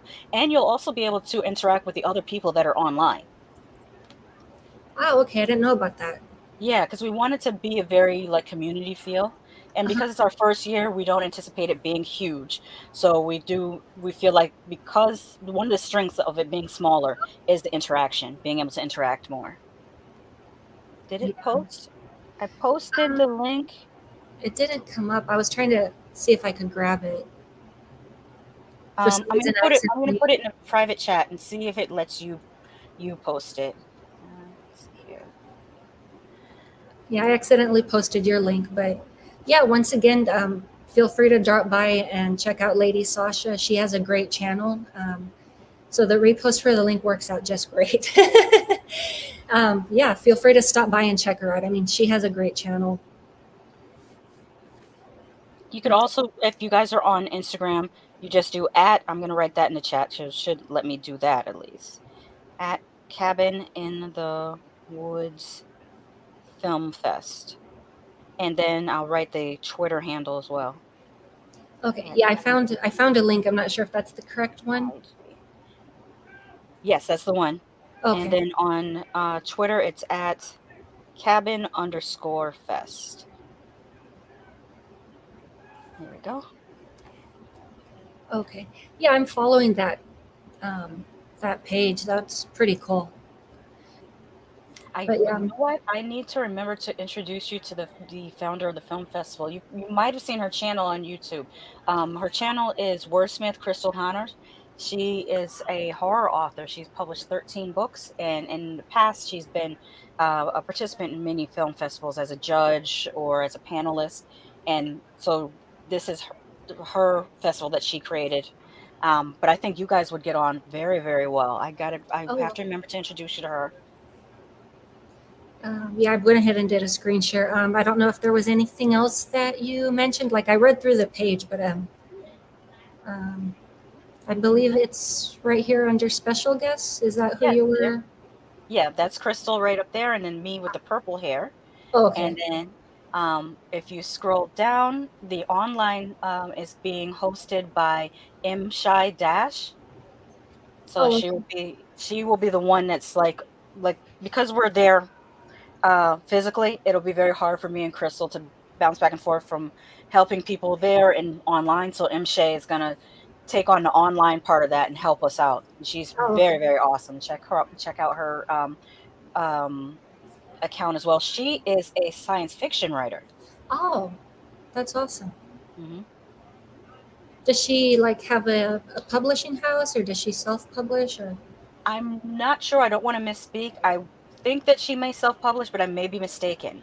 But Okay. you can find her also on Instagram. Her at is mshay, but let me double check because I think it's more than one M in the front. Because on Instagram, people try to make their names a little bit more memorable. Yeah, it's three M's. So let me just Okay. write that in the chat at shy. I mispronounced it earlier. I meant to say M shy, not Shay, shy. And then there's, we have different special guests and filmmakers. Oh, here we go. There we go. It's too small for me to read it from from there on my. Let Oh me wait, see let me if I see if can. can I increase my. Oh, I can increase it on my screen. Okay. Okay, I was trying to make it bigger on Yeah, my end. Georgina Black. As you can see, it's an American veteran actress and super villainous cosplayer. Ooh, And she's also going to do a little bit of a horror survivalist instruction panel. there we go. That's who we were just talking about. Hmm. Um, oh, I think I missed this one. I volunteer for the Kinetic Film Fest. I'm a screener. Oh, that is awesome. I didn't know that, Kubrick Lover. That is really cool. Hmm. I would have loved to be able to go. It's just digital is what works for me. But yeah, there's totally that option if anyone's interested. So yeah, you don't have to miss out on the festival. You can definitely watch that one. Um, yeah, it's pronounced. Yes, it's shy. Yes, I caught myself. I caught myself when I mispronounced it. I did. If you scroll up, I think there should be some more guests on there. Um, Yeah. You have Dr. Tracy Salisbury.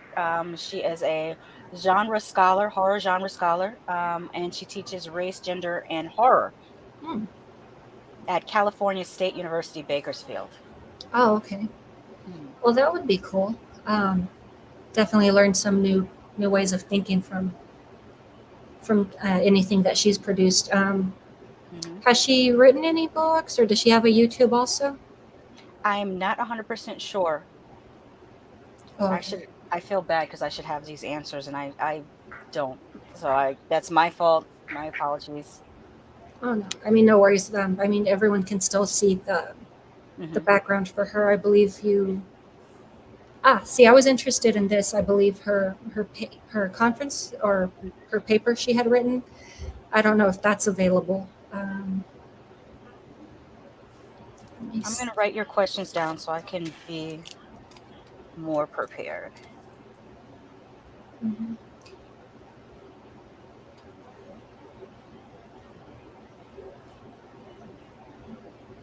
Okay, got it. Special guests Eric Lee and Mike Campbell, and they are the hosts of the Scariest Things podcast. Okay. Um, Special guest. I'm not familiar with her. Kirsten Keaton, she's a writer and a indie filmmaker. Okay. Looks like her movies are Deliver Us.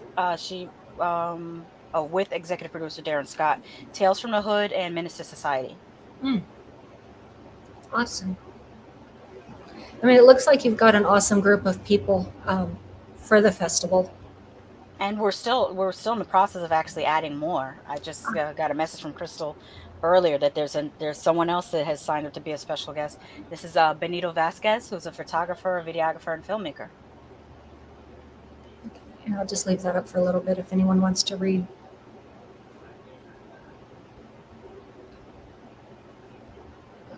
And special guest. TJ Walker, who is a director and transmedia content creator. Hmm. He has a film series called Phoenix Run that is available on Amazon Prime, Ah, and Dust X channel, which is his channel on the Roku network. cool. To be announced. Yeah, so I guess those are Yeah. the people you guys are working on. Hmm. And then, of course, this is what the festival is about if you're not sure what, other than just indie film. And on each page of the site, at the very bottom, you'll see a blue box that says "Submit on on Film Freeway." That's for short films because we are still accepting submissions until June 30th. Mhm. The um, requirements are that the film has to be 30 minutes or less because these are short films. It has to be horror or horror adjacent. So it could be sci-fi, it could be dark fantasy, it could be maybe a thriller with horror elements, but it has to be horror adjacent. Mm.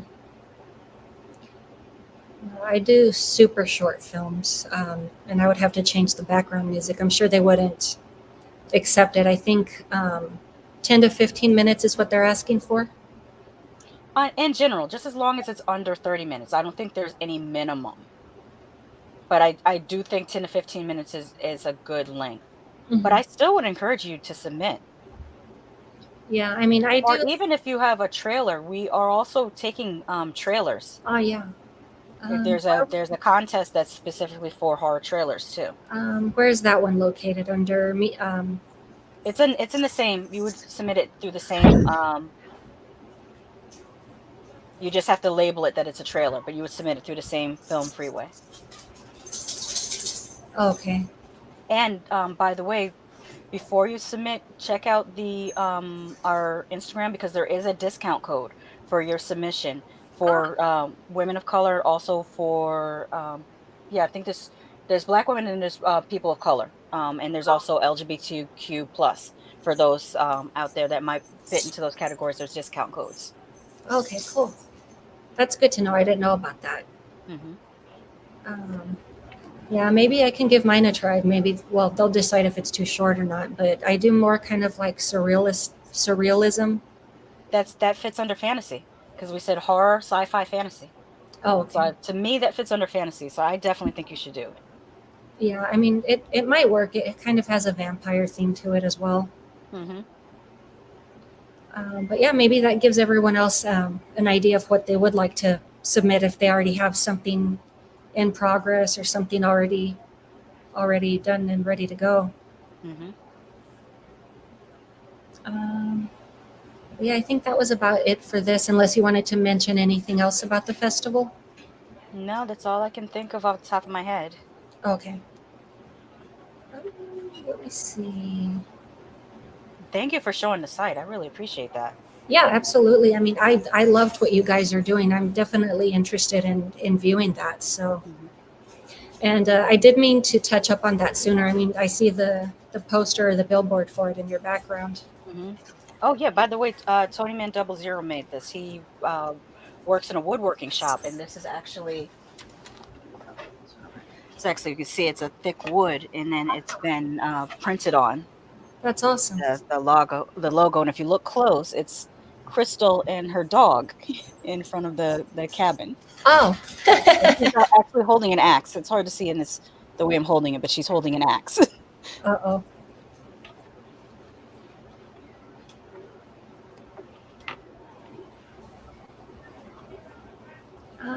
Oh yeah. Let me see. Well, I love Menace to Society. One of the most hardcore opening scenes. I don't remember if I've seen that one. Menace to Society, I want to say it's the one where the two boys, it opens with the two teenage boys. They're going into a convenience store, and they happen to be, black teenage boys, and they're a little bit, they're boisterous, but nothing out of the ordinary.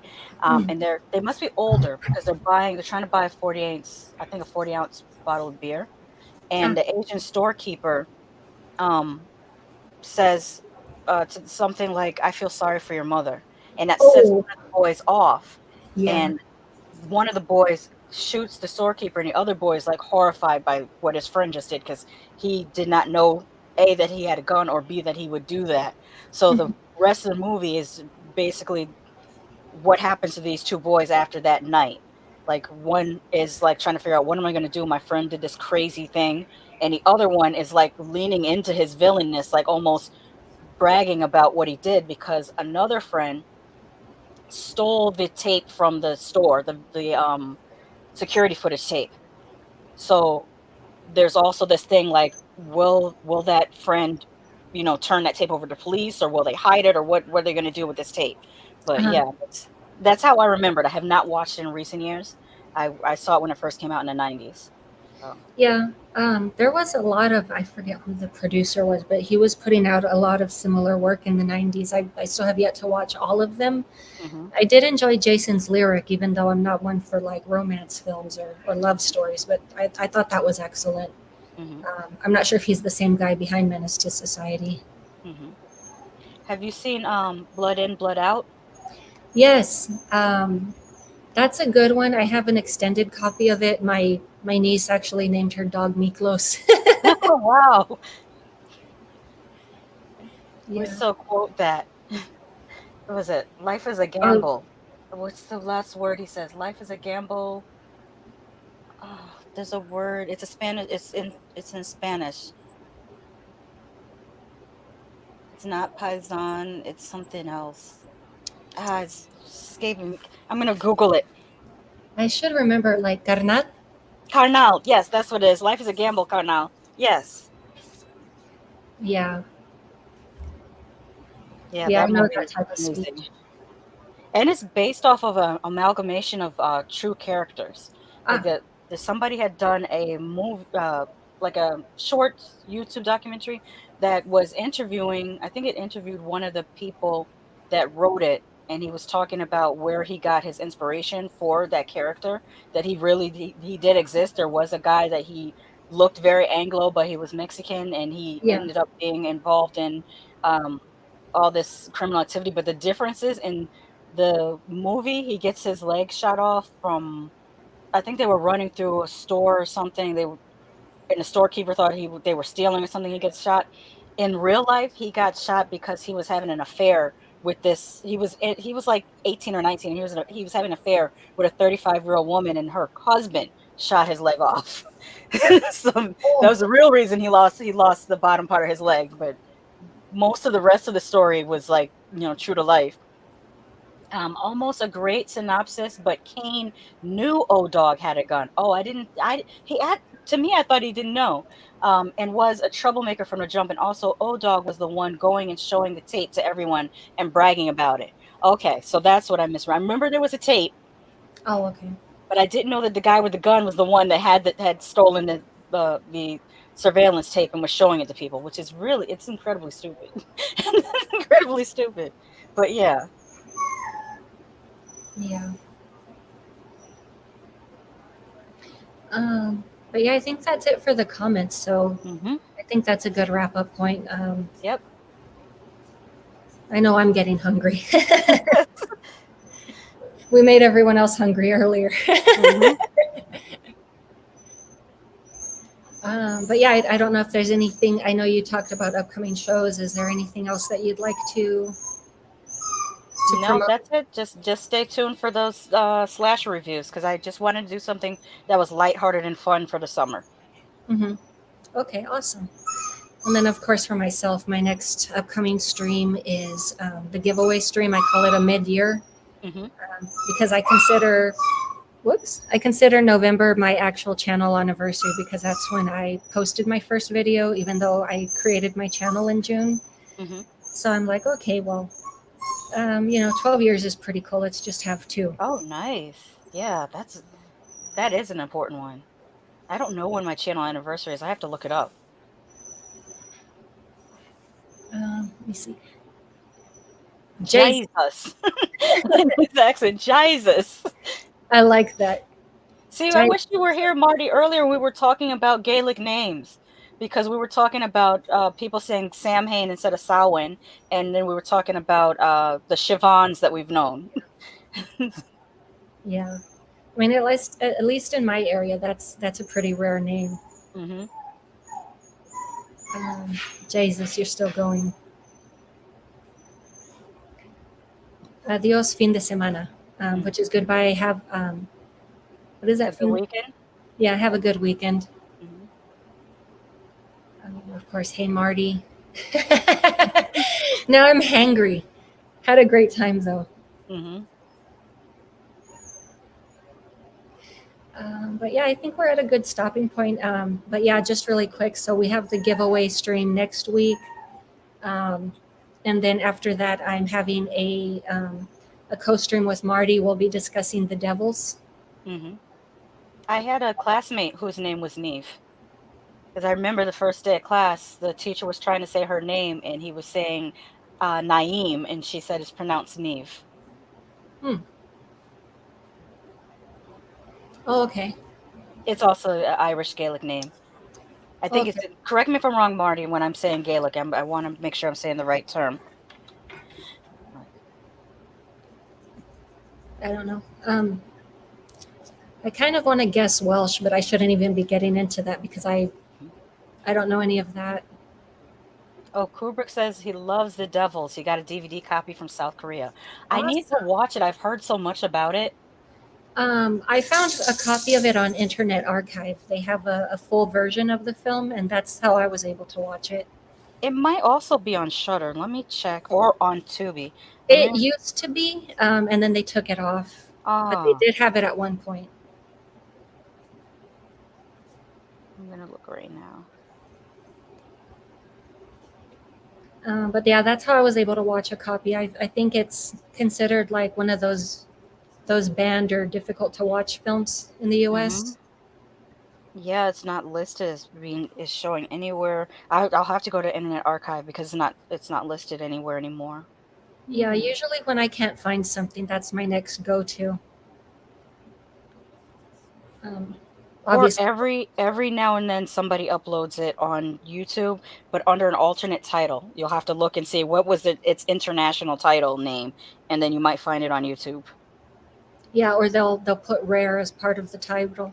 Hmm. Oh, yeah.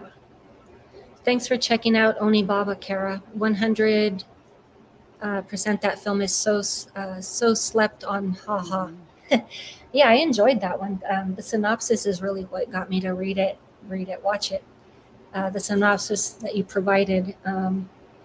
Let me see. I'm also having people recommend Yojimbo because I had recently watched A Fistful of Dollars, and they were commenting that it took from the plot line.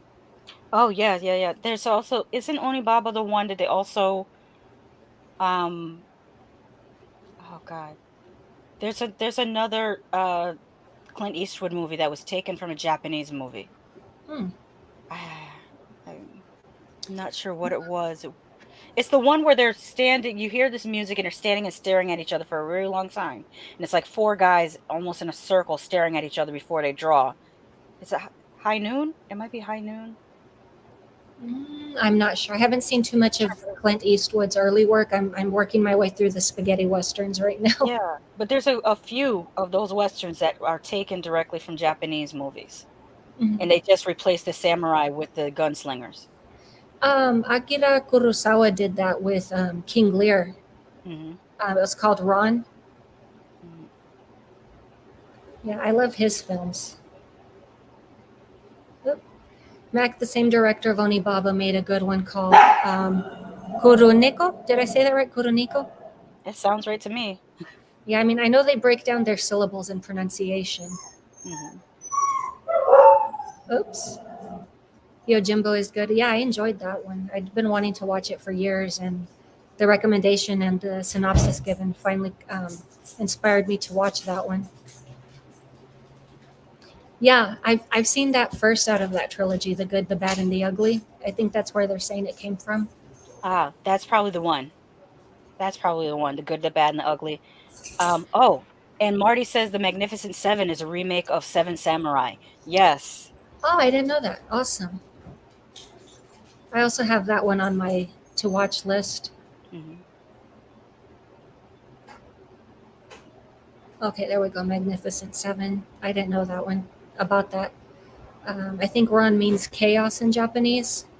It's possible. I mean, King Lear was a mad character, if I remember.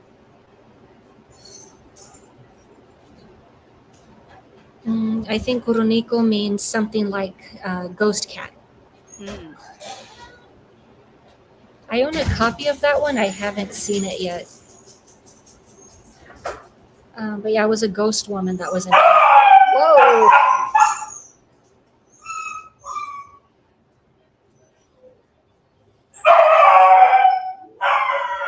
I,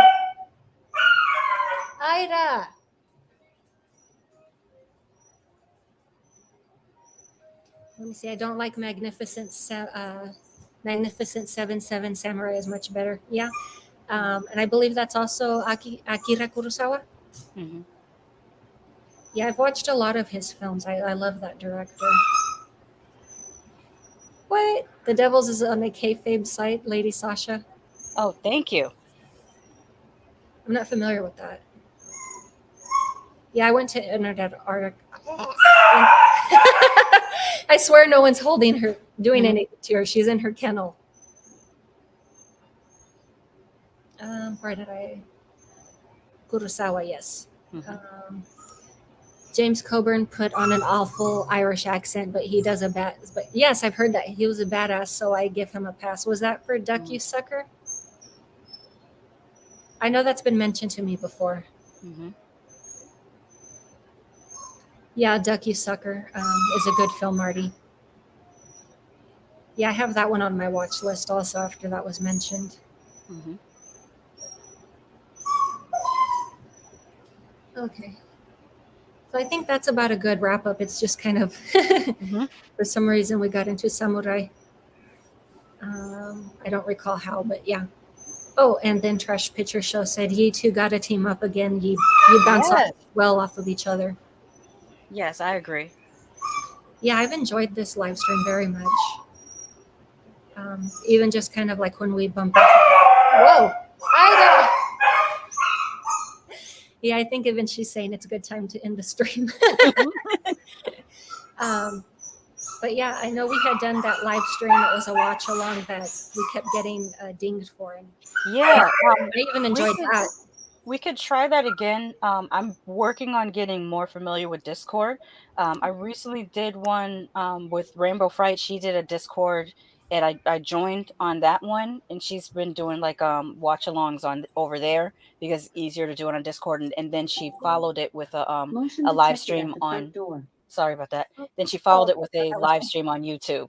So that might be something worth investigating. I was going to mention that to Ethel too because I haven't seen her post in a while. hmm So I'll message her and maybe make the suggestion that she look into Discord as well.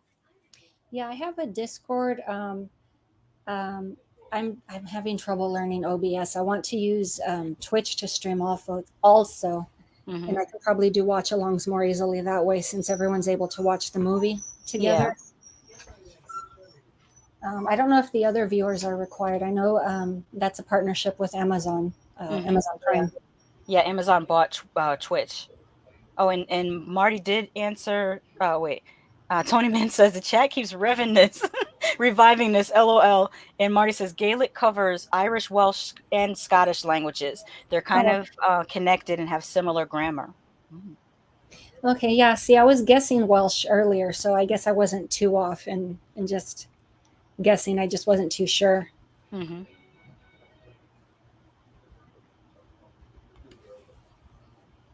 Yeah, I mean, I know we keep saying it's a good time to end the stream. Yes.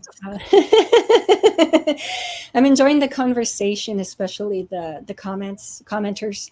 Lady Sasha Video Tasties uses an actual. Yes, I've seen that, an actual Oh TV, wow. the third StreamYard window with the volume low and gets away with it.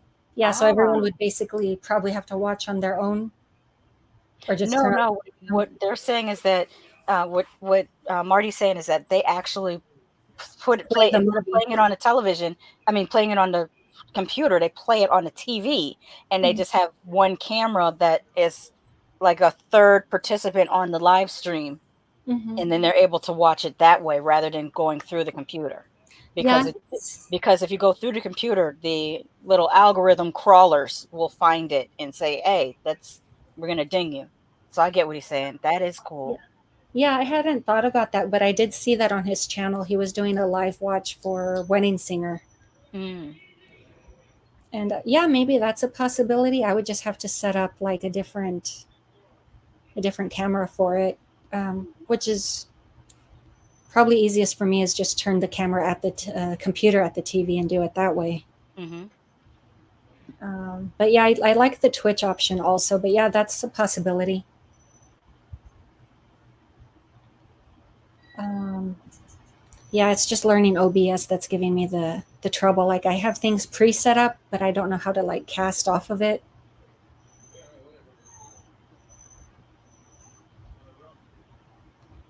Let me see. So you can do commentary like that, Marty.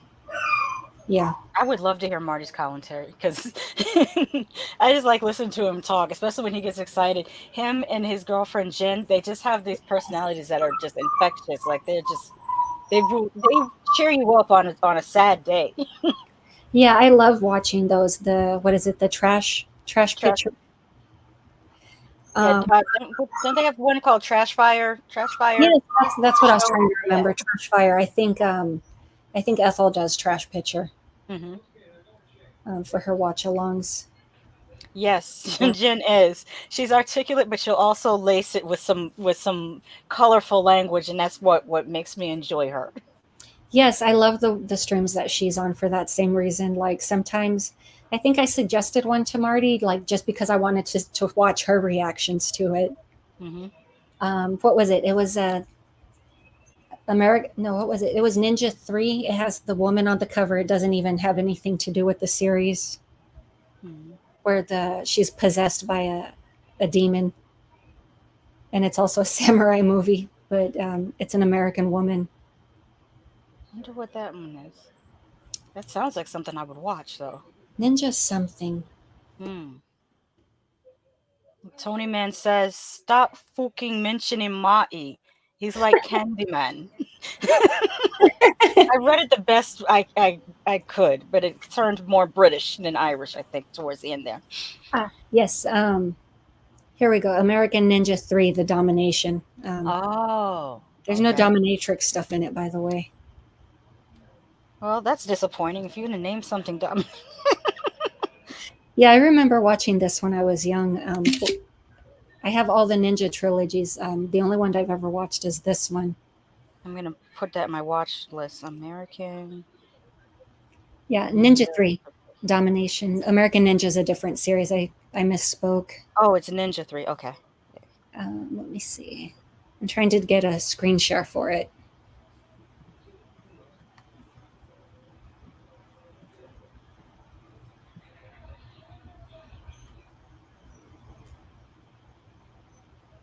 There it is. Add to watch list. Doesn't say it's not available anywhere. I know I had watched it. You might have to go through kind of like one of those shady sites where they just upload stuff that are still copywritten. Yeah, that's what Tony Man meant when he said kayfabe sites. Because kayfabe, I don't know whether they say that. They probably don't say it in the South, but in the Northeast, kayfabe just means it's secret. You're not supposed to say what it is. Ah, So that's why he said kayfabe sites. It's the same thing that what you just said.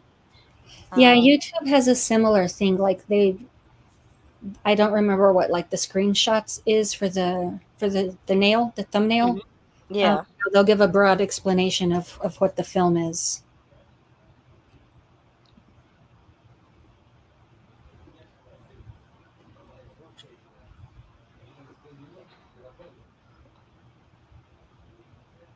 I'm trying to get my screen share. I'm having trouble with that. Okay.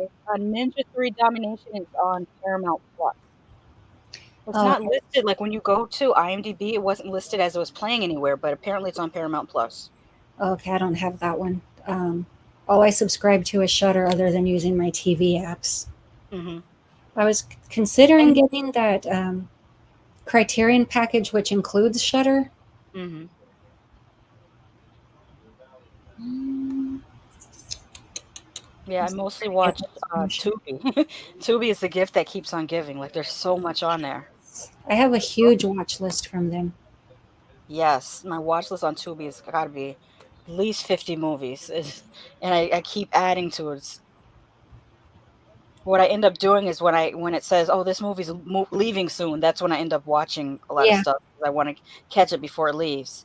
I'm still kicking myself about not watching The Devils because I swear it was on Tubi and then it was on Shutter, and it's not there anymore. yeah, I missed it. Marty had suggested that one to me, and by the time I looked for it, it wasn't available. But yeah, those are some scenes from Ninja 3. Hmm. Wait, I think I saw. Hold on, did I see the first one of these? I've never Was seen there a this. movie called Ninja, and it was about a guy who had come from Japan? They had killed his family, and he went to America with his son, with his one surviving son. Let me see. Is that the movie I was watching? Okay, it says Mm. Shout presents. You might be able to get that on Shout TV. Oh, okay. I'm trying to see if I can find it. I can't quite remember what it was called, but I know it was Ninja. Yeah. Ninja Assassination was cool. Totally off topic. Let's see. What does it say here? Marty says Trash Fire were meant to do Jack and Jill tonight, but I begged for reprieve and don't have to do it till Monday. Oh, okay. And Tony Man says, "See," and then Marty says she literally has to exorcise the demon out of her. That scene was like Flashdance meets The Exorcist. And Cooper Glover says torrent sites. Yeah, basically. Although some you don't have to actually download the torrent. There's actually just you can just stream it directly on the site. You don't have to download, which is a little bit better because you don't want to catch viruses and stuff like that. Yeah. I go to those types of sites sometimes when it's like something I really really want to watch. Do you guys remember Cody? Cody used to be the go-to back in the day. And then there was another See, one. like one of the ones I use is I believe it's 123 movie. Yeah, I was gonna say that one. I didn't know whether that one was still around, but yeah. They changed their name, but yeah, they're still around. Good. And I guess that's for like copyright issues. They keep changing their name, Mhm. their site name. Criterion Channel is very good. I had it for a year. You save a lot of money if you don't buy a lot of Criterions. I still buy Criterions though during the B and N and Criterion Yeah, flash sales. yeah, If yeah. I love those flash sales. Then he says it's like $100 a year and around $11 a month. Ooh, Criterion Channel has some Criterion movies with the special features and other non-Criterion films. yeah. Okay. Yeah, because I loved collecting Criterion films. I stopped collecting films because I'm transitioning over to digital library. Hmm. Yeah, and I'm told no, you still have to back up your movies because sometimes those digital copies aren't the same as the DVD copy.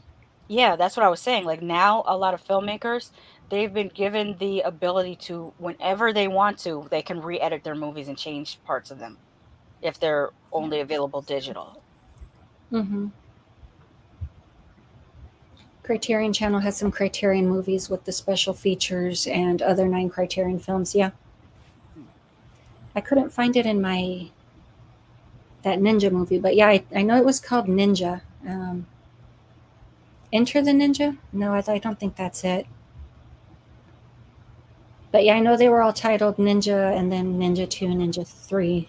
I just don't remember what like their additional names were. I'm not finding it. Yeah. Oh, I forgot to mention I am doing another chill stream on Friday.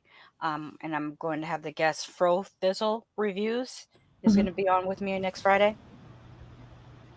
Oh, Tony Man says, by the way, it goes by Enter the Ninja, Revenge of the Ninja, and Ninja 3. Okay. Oh, okay, there we go. That's why I was having trouble. So I did find it earlier. I believe it. I scrolled past it. Hmm. Let's see. Thank you for the help. Enter the Ninja, you said? Yeah, he says Enter the Ninja or Revenge of the Ninja or Ninja 3. And I noticed the Ninja 3, it's not with uh the number 3, it's like the 3 Yeah, like Roman Roman. the Roman numerals. Yeah. Okay, so I did scroll past this one earlier. So yeah, this one. Mhm. I like how some of these have little previews. Yeah. Oh, did I forget to screen share? No, I did. Nope.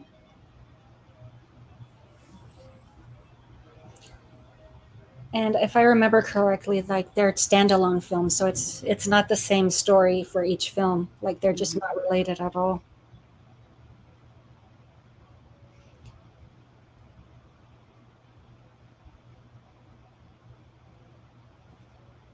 Yeah, I forget if this one had the big-breasted blonde woman that didn't wear bras in it,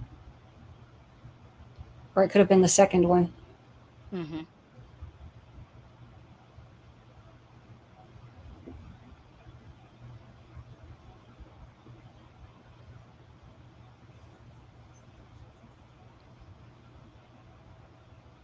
Tony says, and Lady Shasha, you watched Revenge of the Ninja. Okay, so that's the one I watched. Oh, Well, there okay. she is. She's got no bra on, and those things are swinging. Okay, that's what I was thinking of. So I Yeah. think I've seen parts of this one. Mm-hmm. I like that. She's got those things swinging. Mm-hmm. I don't know if this is all still the same or if it's already replayed. No, that's still the. I think that's still part of the trailer. It's a really long trailer. Hmm. It's showing half the movie. Yeah. I forget what those are called. Spoiler trailers. Mm-hmm. Oh, did I miss this one?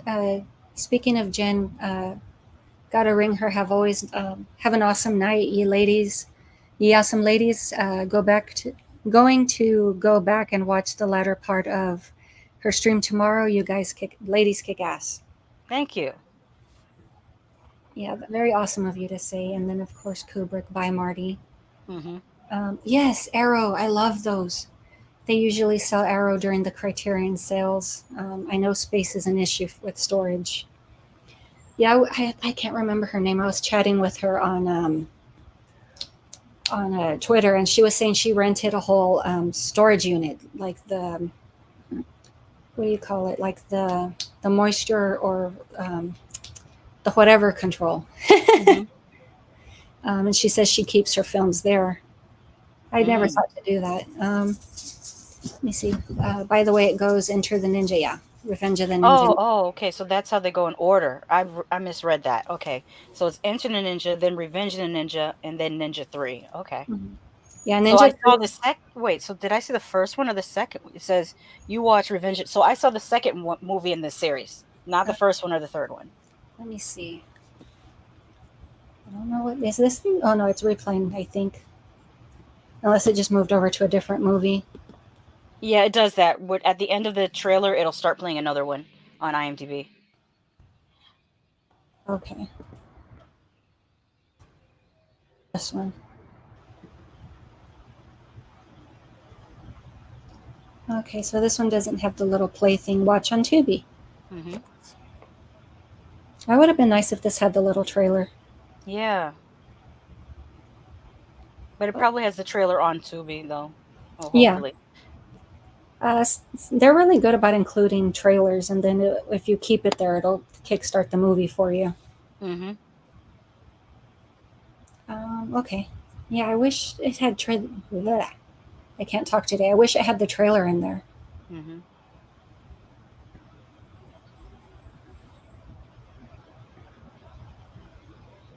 Mm. Okay, yeah. I don't remember if we did this one already, and Yeah, it did. yeah, and then you watched Revenge of the Ninja. Mm-hmm. Okay, so I'll have to remember the first one is Booby Swinging Lady.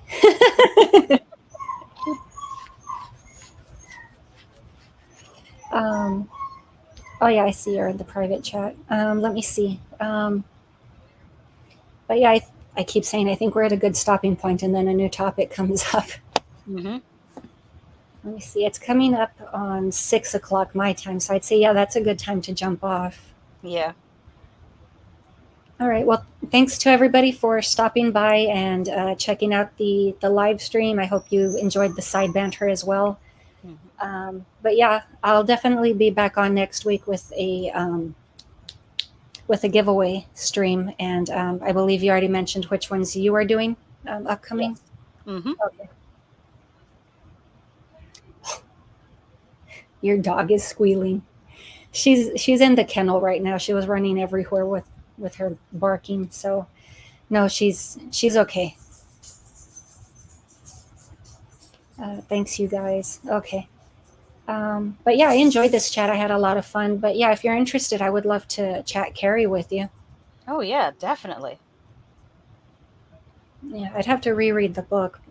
But yeah, the original Carrie, I'd love to touch base on that one. I know there are a few other versions. Yeah, I'm game for rewatching the original Carrie. I Hmm. Yeah, I'd love that. I have a physical copy somewhere. I have to dig it out of my stacks. Mhm. Okay. See you all next time. Cool. All right. Well, that's it for me or for us. Sorry. Hmm. But as always, it was a fun chat. I enjoyed the stream, Yes, and definitely. and we will see you guys later. Goodbye. Bye bye.